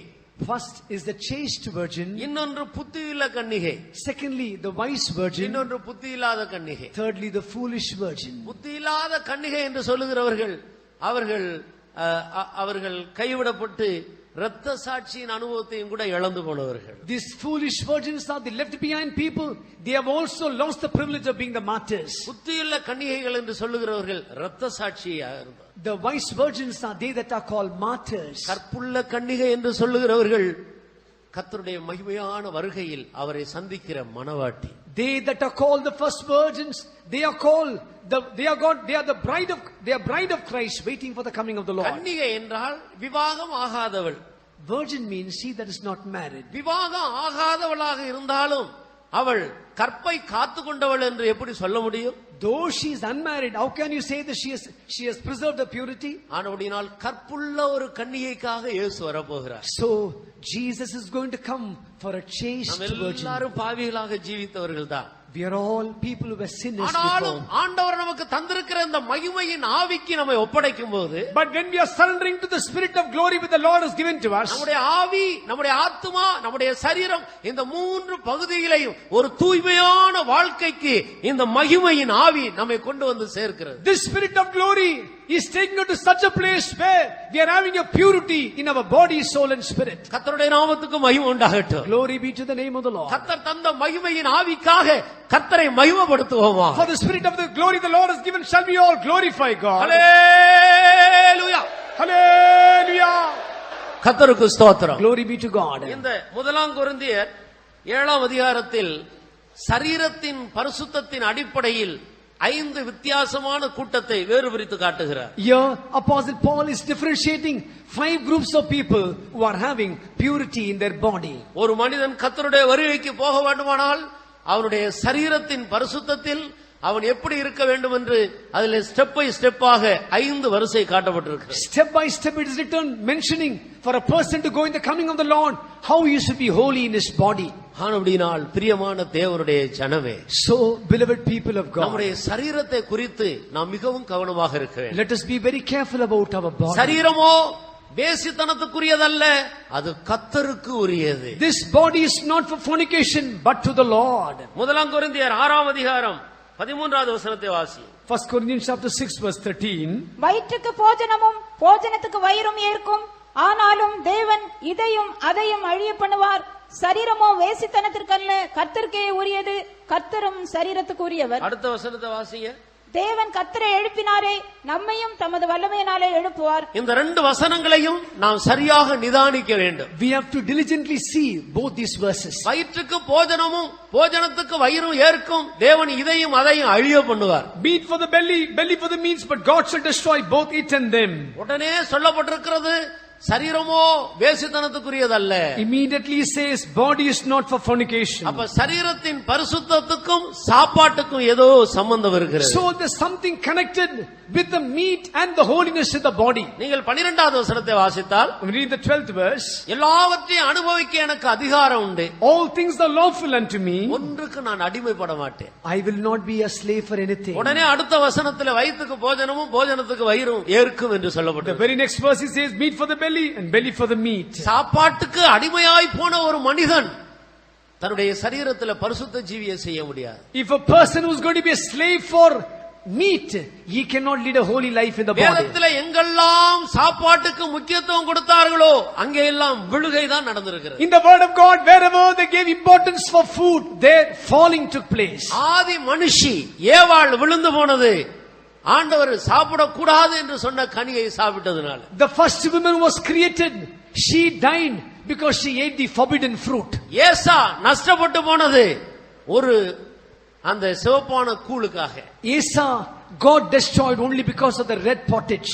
எகிப்திலிருந்து புறப்பட்டு வந்து செங்கடலை கடந்து ஓரேப் மலை எண்டையில வந்து பிரமாணங்களை பெற்றுக்கொண்டு வனாந்தரத்தில் பிரயாணம் பண்ணின இஸ்ரவேல் ஜனங்களில் ஒரு பெரிய கூட்டம் அழிந்து போனது ஆகாரத்தை இச்சித்ததனால. Even the children of Israel who came out of Egypt, saved to the Paschal Lamb, went to the Red Sea, went to Horeb, and when they came, they died in the wilderness because they lusted for meat. கர்த்தர் தந்திருக்கிறதுல திருப்தி இல்ல, தாங்கள் இச்சித்ததெல்லாம் புடித்து நாய பூனைய என்னண்டா கிடைக்கிறதெல்லாம் புடிச்சு சாப்பிட வேண்டும். They're not satisfied with the things which God has given. They're always lusting whether cat or dog catch it and eat it. நான் ஒன்றுக்கு அடிமைப்பட மாட்டேன். He said, I will not be a slave for anything. பரிசுத்த பவுல் சொல்லுகிறார். This is the words of Apostle Paul. இப்படி அவர்கள் இச்சித்தார்கள், தேவன் கொடுத்தார், அவர்கள் எல்லாரும் அழிந்து போனார். Thus they lusted, God gave them, and they were perished. Sodom குமரா அழிந்து போனதற்கு ஒரு காரணம் ஆகார திரட்சி.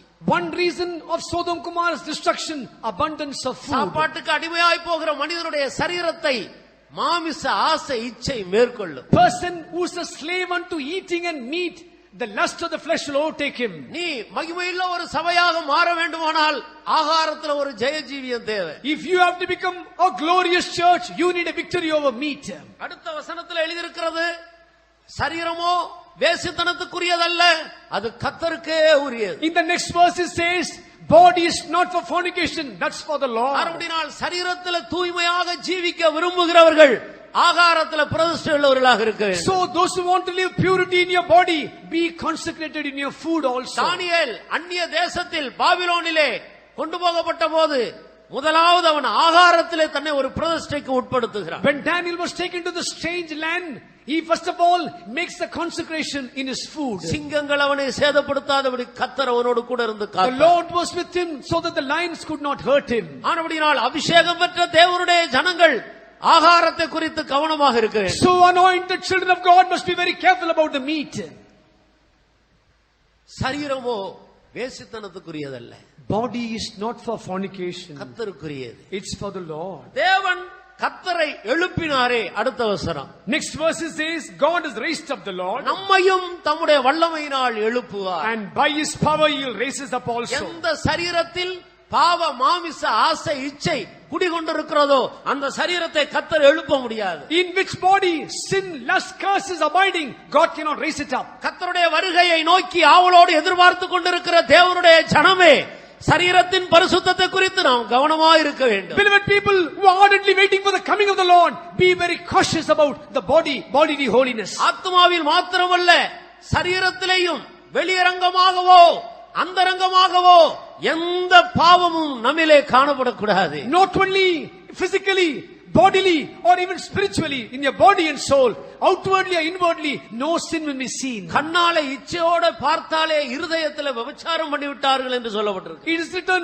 even if you lust in your eyes, you have already committed adultery in your heart. அப்படியானால் தேவன் எந்த அளவுக்கு ஒரு தூய்மையான வாழ்க்கையை நம்முடைய சரீரத்திலே எதிர்பார்க்கிறார். If that be so, what a purity, what a life of purity the Lord is expecting in our body. இதற்காகத்தான் இந்த அபிஷேகத்தை, இந்த மகிமையின் ஆவியை நமக்கு ஒரு பொக்கிஷமாக தந்திருக்கிறார். That is why this anointing, this spirit of glory, as a treasure God has given unto us. நாம் எழுப்பப்பட வேண்டுமானால் இந்த மகிமையின் ஆவி பரிபூர்ணமாய் நம்மை ஆளுகை செய்ய வேண்டும். If we have to be raised up, this spirit of glory must dominate over us. இந்த அடிப்படையில் தான் எவர்கள் தேவனுடைய ஆவியினால் நடத்தப்படுகிறார்களோ அவர்கள் தேவனுடைய புத்திரர்கள் என்று சொல்லப்பட்டிருக்கிறது. That's why it says, they that are led by the Spirit, they are called as the sons of God. 24 மணி நேரமும் இந்த தேவ ஆவியானவர், இந்த மகிமையின் ஆவி நம்மிலே வாசம் பண்ணி நம்மை நடத்த வேண்டும். 24 hours, this Holy Spirit, this Spirit of glory must abide with us and must lead us. நம்முடைய ஜீவியத்தின் எல்லா பகுதிகளிலேயும் ஒரு தூய்மையான வாழ்க்கையை தேவன் எதிர்பார்க்கிறார். In all the parts of our life, the Lord is expecting a life of நான் purity. பரிசுத்தர் ஆனபடியால் நீங்களும் எனக்கேற்ற பரிசுத்தராய் இருங்கள். I am holy, you also be holy accordingly. ஆண்டவருடைய சரீரத்தில் எங்கேயாயிலும் ஒரு தீமையை நாம் காண்கிறோமா? Do you see any evil in the body of Jesus, in the Lord? தானியேலுக்கு ஏன் ரகசியம் வெளிப்படுத்தப்பட்டது? Why was mystery revealed to Daniel? மாமிசமானவர்களோடு வாசம் பண்ணாமல் அவன் தேவனோடு வாசம் பண்ணினான். He was a God not having dwelling in the flesh. அருமையான தேவனுடைய ஜனமே, Beloved people of God, தேவன் நம்மிடத்திலே எதிர்பார்க்கிற ஒரு மேலான அனுபவத்தை நாம் விளங்கிக் கொள்வோமா? let us understand a greater life what God is expecting in us. இன்றைக்கு கர்த்தர் நமக்கு ஒரு மகிமையின் ஆவியை தரப்போகிறார். Today the Lord is going to give us a spirit of glory. ஏற்கனவே அந்த ஆவியை பெற்றுக்கொண்டவர்கள் இன்னும் அதிகமான மகிமைக்கு கடந்து செல்லும்படி அந்த ஆவி பலமாய் நம்மை ஆட்கொள்ள போகிறது. Those who have received it, how many of you want to go the coming of the Lord?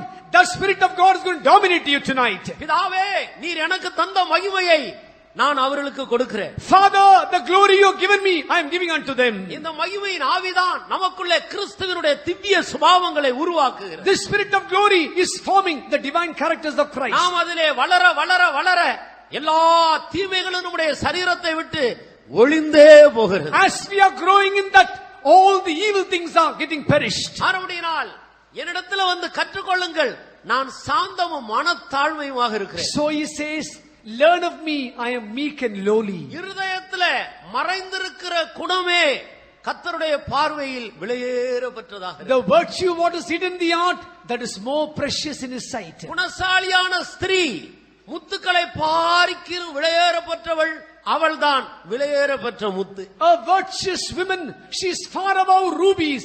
She is a pearl of great price. பரிமள தைலத்தை பார்க்கிலும் நற்கீர்த்தியே நல்லது. Oh, good name is more better than precious ointment. திரளான ஐஸ்வரியத்தை பார்க்கிலும் நற்கீர்த்தியே உத்தமம். Oh, good name is more precious than great riches. நல்ல சுபாவங்கள் தான் நமக்குள்ளே ஒரு சாட்சியை கொண்டு வருகிறது. Good characters will give good testimony in our lives. ஆனபடியால் பரிமள தைலம் எவ்வளவு வாசனை உள்ளதாக இருக்கிறதோ அதை பார்க்கிலும் வாசனை உள்ளதுதான் மனிதனுக்குள்ளே தேவன் தந்திருக்கிறதான திவ்ய சுபாவங்கள். How savorable is the precious ointment. The character what the Lord is, character of Christ within us is so precious, more than இயேசு that. கிறிஸ்துவினிடத்தில் இருக்கிற அந்த திவ்ய சுபாவங்களை நாம் ஆதாயப்படுத்த. We have got to receive the divine characters of Christ. அவருடைய தாழ்மை நமக்குள்ளே, His humility within us, அவருடைய சாந்த குணம் நமக்குள்ளே, His meekness within us, அவருடைய இருக்கிற அமைதலுள்ள ஆவி நமக்குள்ளே, His quietness within us. அனுதினமும் நம்முடைய சுயத்தை நாம் அழிக்க வேண்டும். Every day we have to die for ourselves. ஆனபடியால்தான் இந்த ஊழியத்திலே கீழ்ப்படிதலை மிக முக்கியமாக எதிர்பார்க்கிறார். That is why in this ministry they expect obedience. இயேசு கிறிஸ்து மரண பரியந்தம் கீழ்ப்படிந்தார். Jesus obeyed until the death. ஒரு இடத்திலேயாயிலும் பிதாவை கொஞ்சம் கூட எதிர்த்ததா நாம் பார்க்கிறது. Not even one place he resisted the Father. ஆனபடியால் தேவனுடைய ஜனமாகிய நாம் எல்லாரும் நம்மை நடத்துகிறவர்களுக்கு மரண பரியந்தம் கீழ்ப்படிய. So the people of God, all of us, those who are leading us, till our death we have to obey them. நாம் நம்முடைய சுயத்தை எவ்வளவு நொறுக்க ஒப்பு கொடுக்கிறோமோ அவ்வளவு அதிகமாய் கிறிஸ்துவனுடைய திவ்ய சுபாவங்கள் நமக்குள்ளே உருவாக்கப்படுகிறது. அது பரிமள தைலத்தை பார்க்கிலும் விலையேறப்பட்டது. The more we are allowing ourselves to be bruised, for self to be broken, the more the divine natures are getting formed in us, and that is more precious than precious ointment. நல்ல சாட்சியை நமக்குள்ள கொண்டு வருகிறது. That is bringing a good testimony in us. புதிய ஏற்பாட்டு சபை சாட்சியின் மேல் நின்று கொண்டிருக்கிறது. Oh, the New Testament church is standing upon testimony. அது சந்திரன் மேல் நின்று கொண்டிருக்கிறது. That is standing upon the moon. கிறிஸ்துவின் பரிசுத்தத்துக்கு சாட்சி. That is testimony about the holiness of அவருடைய Christ. திவ்ய சுபாவங்களுக்கு சாட்சி. Testimony about the divine characters of Christ. அவருடைய எல்லா மேன்மைகளுக்கும் சாட்சியாக. Testimony about all his greatness. ஆனபடியினால் அருமையான தேவனுடைய ஜனமே, So people of God, இப்போது நாம் நம்முடைய முழங்கால்களை முடக்கி நம்முடைய கண்களை மூடுவோம். now shall we all bend our knees and close our எத்தனை eyes? பேருக்கு அந்த மகிமையின் ஆவி தேவையாக இருக்கிறது? How many of you want the spirit of glory? கர்த்தருடைய வருகையை ஆவலோடு எதிர்பார்த்து கொண்டிருக்கிற தேவ ஜனமே, Oh, people of God, were ardently waiting for the coming of the Lord. ஆத்துமாவிலேயும் சரீரத்திலேயும் பரிசுத்தம் தேவை. We want holiness in our body and spirit. அதற்காக தேவன் மகிமையை கொடுத்திருக்கிறார். For that God has given us glory. அந்த மகிமையின் ஆவிக்கு இடம் கொடுங்கள். Let us give place for the glory.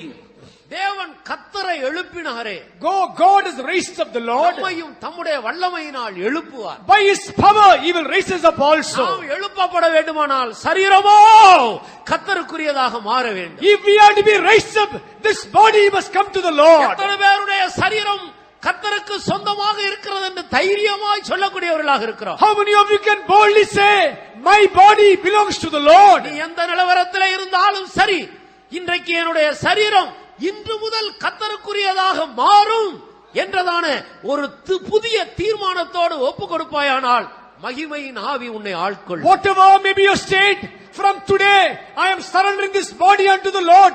If you make a decision, spirit of glory will fall upon you. அருமை இயேசு ஆத்துமாவிலேயும் சரீரத்திலேயும் பரிசுத்தமாய் ஜீவிக்கிற தேவ ஜனங்களை சேர்க்க வரப்போகிறார். Beloved, Jesus is going to come very soon for the group of people living a life of holiness in body and spirit. பலியினால் என்னோடு உடன்படிக்கை பண்ணின என்னுடைய பரிசுத்தவான்களை என்னிடத்திலே கூட்டுங்கள் என்ற சத்தம் சீக்கிரத்திலே தொனிக்க போகிறது. Very soon a voice is going to be heard. Gather the saints who have made a covenant with me by sacrifice. சரீரத்தோடு கர்த்தரிடத்தில் உடன்படிக்கை பண்ணுவோமாக. With the body, let us make a covenant with the Lord. யோபு தன்னுடைய கண்களோடு உடன்படிக்கை பண்ணினான். Job made a covenant with his eyes. என்னுடைய கண்கள் அயலானுடைய வீட்டு வாசலை எட்டி பார்க்காது. Oh, my eyes will not look at the neighbors. கண்களோடு உடன்படிக்கை பண்ணினார். He made a covenant with his நீ eyes. சரீரத்தில் பரிசுத்தமாய் ஜீவிக்க விரும்பினால் உன்னுடைய சரீரத்தின் அவயவங்களோடு கர்த்தரிடத்திலே உடன்படிக்கை பண்ணு. If you want to live a holy life in your body, make a decision, covenant with the members of your body. பலியினால் என்னோடு உடன்படிக்கை பண்ணி ஜீவிக்கிற என்னுடைய பரிசுத்தவான்களை என்னிடத்திலே கூட்டுங்கள். Gather my saints who have made a covenant with me with sacrifice. கண்களோடு உடன்படிக்கை பண்ணுவோமாக. Let us make a covenant with our eyes. வாயோடு உடன்படிக்கை பண்ணுவோமாக. Make a covenant with our mouth. காதுகளோடு உடன்படிக்கை Make a பண்ணுவோமாக. covenant with our ears. கைகளோடு உடன்படிக்கை Make a பண்ணுவோமாக. covenant with our hands. நம்முடைய மாம்ச சரீரத்தோடு கர்த்தரிடத்திலே உடன்படிக்கை Make a பண்ணுவோமாக. covenant with the fleshy body. நம்முடைய மனதோடு உடன்படிக்கை பண்ணுவோமாக. Make a covenant with our mind. உடன்படிக்கை பண்ணி ஜீவிக்கிற பரிசுத்தவான்களை சேர்க்க இதோ இயேசு சீக்கிரம் வரப்போகிறார். Lord Jesus is going to come very soon to gather the saints who have made a covenant. பிதாவே எனக்கு தந்த மகிமையை என்னுடையவர்களுக்கு நான் கொடுக்கிறேன். Father, the glory you gave me, I have given to my people. கர்த்தராகிய இயேசு நமக்கு மகிமையை தந்து கொண்டிருக்கிறார். The Lord Jesus is giving His glory for us. எல்லாரும் கண்களை மூடி அந்த மகிமையின் ஆவியினால் ஆவிக்குள்ளாக்கப்படுவோம். All close your eyes, be filled by the Spirit of glory. கர்த்தருடைய மகிமையை கண்ணாடியிலே காண்கிறது போல் நாம் காண்போமாக. As we see the glory on cross, see the glory. ஆவியாயிருக்கிற கர்த்தரால் அந்த சாயலாகத்தானே மகிமையின் மேல் மகிமை அடைந்து மறுரூபப்படுவோமாக. By the Spirit of the Lord, by the image, let us grow from glory to glory and be transformed. மகிமையின் ஆவிக்கு நம்முடைய ஆத்துமாவையும் சரீரத்தையும் சமர்ப்பிப்போமாக. Let us surrender our body and soul to the Spirit of glory. என்னுடைய சரீரம் கர்த்தருக்கே. My body belongs to the என்னுடைய Lord. சரீரம் கர்த்தருக்கே. My body belongs to the என்னுடைய Lord. சரீரம் கர்த்தருக்கே. My body belongs to the Lord. ஷபாலா ரபாயிலபா ஷிடாபாலா ரபா தீராபாலா ரபா கதி ஷிடாபாலா ரிபா ஹஷே ஷா ஷா ஷா ஷா ஷாயிலா பல்சா திராயிலா பல்சா மாக்கத் திராயிலா பல்சா மாக்கத் இராபாலாரியா ஷிடாபாலாரியா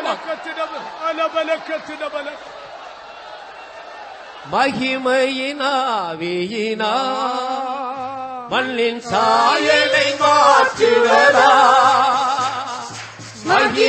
மகிமையினாவியினா மண்ணின் சாயலை மாற்றுவதா மாறிய கண்ணிமை நேரம் மகிமையோடு ஈர்த்திடுவோம் மாறிய கண்ணிமை நேரம் மகிமையோடு ஈர்த்திடுவோம் மகிமையினாவியினா மண்ணின் சாயலை மாற்றுவதா மகிமையினாவியினா மண்ணின் சாயலை மாற்றுவதா மாறிய கண்ணிமை நேரம் மகிமையோடு ஈர்த்திடுவோம் மாறிய கண்ணிமை நேரம் மகிமையோடு ஈர்த்திடுவோம் மகிமையினாவியினா மண்ணின் சாயலை மாற்றுவதா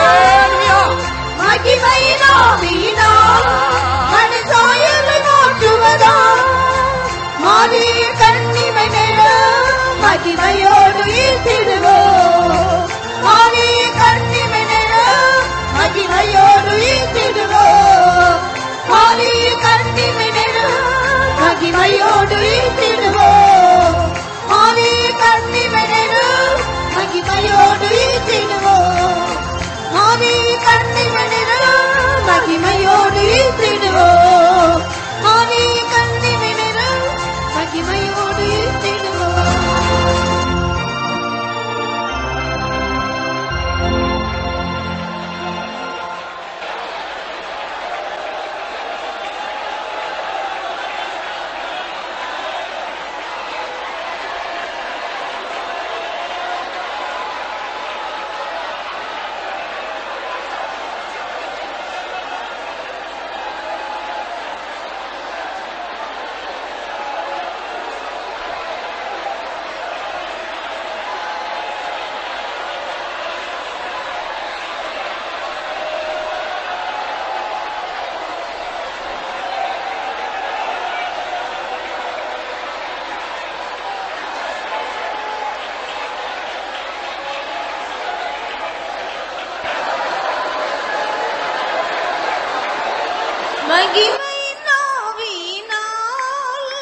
மண்ணின் சாயலை மாற்றுவதா மகிமையின் ஆவியினால் மண்ணின் சாயலை மாற்றுவதா மாறி கண்ணிமை மகிமையோடு ஈர்த்திடுவோம் மாறி கண்ணிமை மகிமையோடு ஈர்த்திடுவோம் மகிமையின் ஆவியினால் மண்ணின் சாயலை மாற்றுவதா மகிமையின் ஆவியினால் மண்ணின் சாயலை மாற்றுவதா மாறி கண்ணிமை மகிமையோடு ஈர்த்திடுவோம் மாறி கண்ணிமை மகிமையோடு ஈர்த்திடுவோம் மாறி கண்ணிமை மகிமையோடு ஈர்த்திடுவோம் மாறி கண்ணிமை மகிமையோடு ஈர்த்திடுவோம்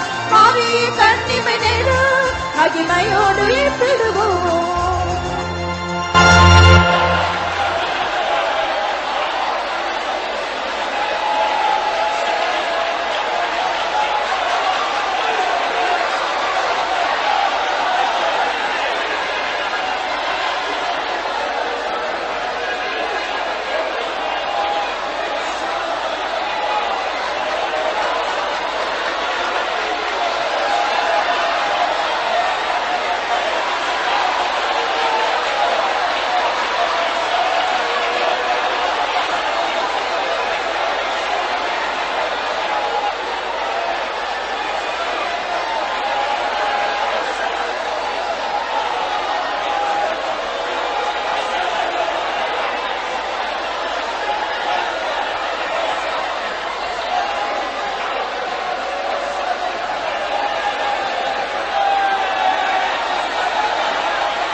கேட்ட வசனத்துக்கு ஒப்பு கொடுங்க.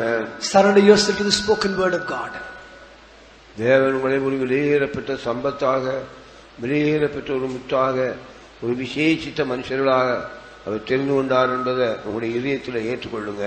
Believe that God has called you as a pearl of great price, as a precious treasure and precious group of people. அந்த முத்தை தேடி அந்த வியாபாரி வந்தான்.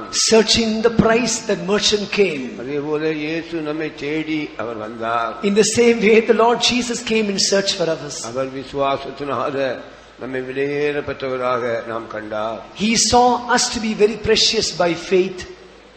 பலவீனராக இருக்கலாம். You would have been weak. இழிவானவர்களாக இருக்கலாம். You would have been something poor. அல்லது பவுலை போல ஒரு பிரதான பாவியாக இருக்கலாம். You also may be like a chiefest of the sinners like Paul. அவனை தமஸ்கு போற வழியில கண்டது போல, as he was going to Damascus, the vision he saw, உளையான சேற்றில் கிடக்கிற நம்மை தேடி வந்தார். he came in search of we were in the miry clay. ஐயோ நான் சேற்றில் இருக்கிறேன். Oh, I am in this miry clay. அந்த பாவ சேற்றில் ஜீவிக்கிறேன். I am in the sin of miry clay. நான் ஒரு தகுதியற்ற ஒரு மனுஷன். I am an unworthy man. பாவியாய் என்னை விட்டு நீ போய்விடும். Oh, depart from me, I am a sinner. நான் உம்முடைய கரத்தில் எடுக்கிறதுக்கு எந்த விதமான தகுதியும் இல்லை. I am not worthy that you must take me in my hand. You must take me in my hand. நாம் கலங்கி கொண்டிருக்கும் போது, when we are troubled, நாம் சோர்ந்து கொண்டிருக்கும் போது, when we are weary, நாம் பின்வாங்கி ஓடும் போது, when we are backsliding and running away, அவருடைய சத்தம் என்ன? what is his voice? நீ ஒரு விலையேறப்பெற்ற முத்தாய் இருக்கிறாய். You are a pearl of great price. நீ எனக்கு வேண்டும். You, I need you. நான் உன்னை ஆதாயப்படுத்துவேன். I want to win you. உன்னை அப்படி ஆக்குவேன். I will make you like that.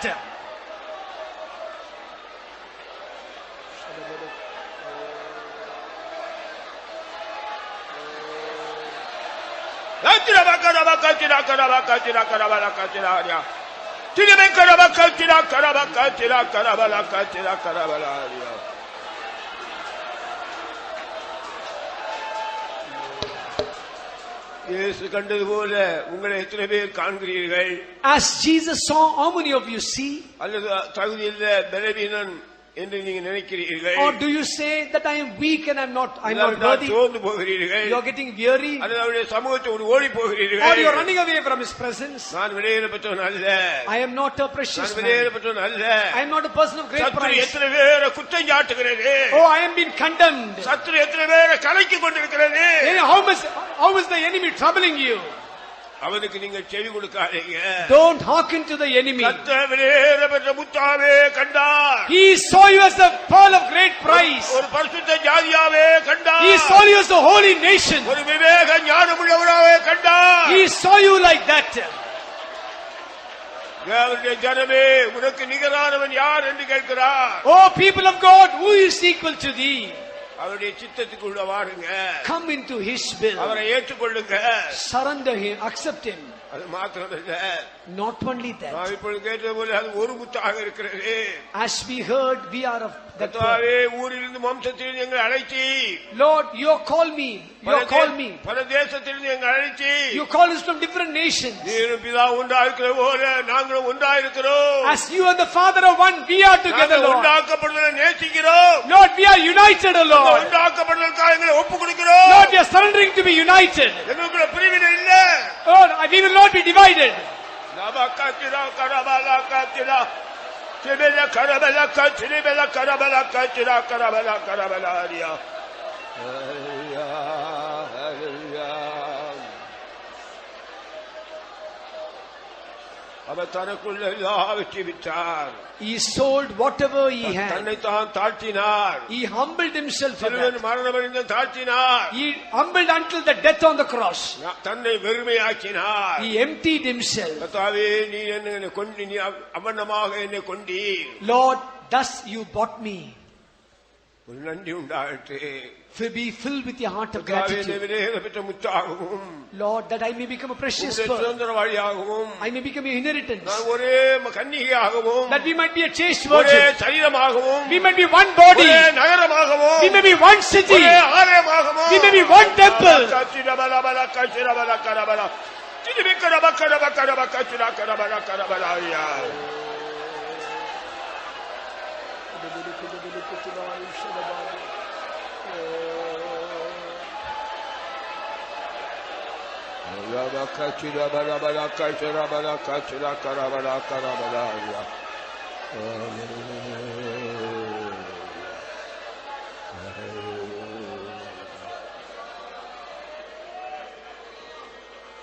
ஒருவனே பந்தய பொருளை பெற்றுக் கொள்வான்ங்கிற கூட்டத்தில் நான் காணப்படுவேன். I will be in the group to go and attain my prize. அதற்காகவே மகிமையின் ஆவியை கொடுத்தார். For that sake only he gave us the spirit அதற்காகவே of மகிமையின் glory. சுவிசேஷத்தை For கொடுத்தார். that only he gave us the spirit, glorious gospel. ஒவ்வொரு நாள் மகிமையே மகிழ்ந்து நம்மை மறுரூபப்படுத்திக் கொண்டிருக்கிறார். He is transforming us from glory to glory.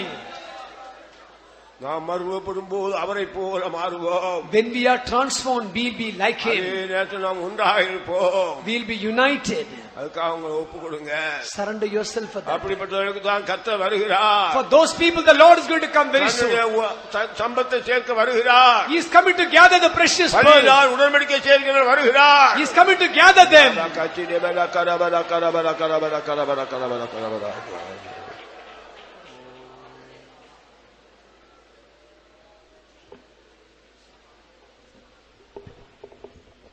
அருமையான பிதாவே, இந்த ஆசீர்வதிக்கப்பட்ட நல்ல வேளைக்காக நன்றியோடு ஸ்தோத்திரிக்கிறோம். இந்த தேசத்தையும் எங்களையும் நேசித்து இப்படிப்பட்டதான விலையேற பெற்ற இந்த வேத பாடங்களை கொடுத்து கடந்த நாட்களிலே வல்லமையாய் கிரியை செய்தது மட்டுமல்ல, இன்றைக்கும் கூட எங்கள் மத்தியிலே வல்லமையாய் இறங்கி பேசிக் கொண்டிருந்தபடியாக ஸ்தோத்திரிக்கிறோம்.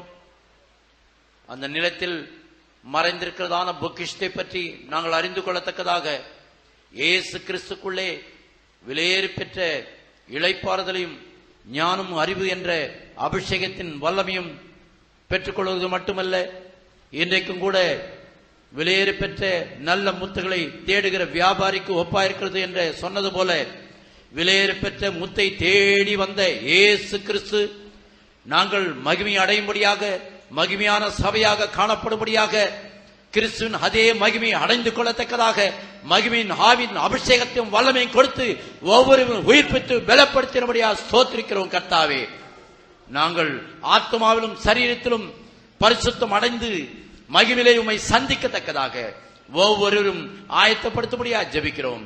பேசின உம்முடைய மகனை பலப்படுத்தினபடியா ஸ்தோத்திரம். இன்னும் அநேக ஆயிரங்களுக்கு பிரயோஜனப்படுத்தும். கூடி வந்த யாவரும் அந்த மகிமையான ஆசீர்வாதத்தை பெற்று உம்மை சந்திக்க ஆயத்தப்படுத்தும். வந்ததான ஒவ்வொருவரும் நிறைவான ஆசீர்வாதத்தோடு நடத்தும். உம்மை சந்திக்க ஆயத்தப்படுத்தும். இயேசுவின் நாமத்தில் கேட்டுக்கொள்கிறோம் பிதாவே.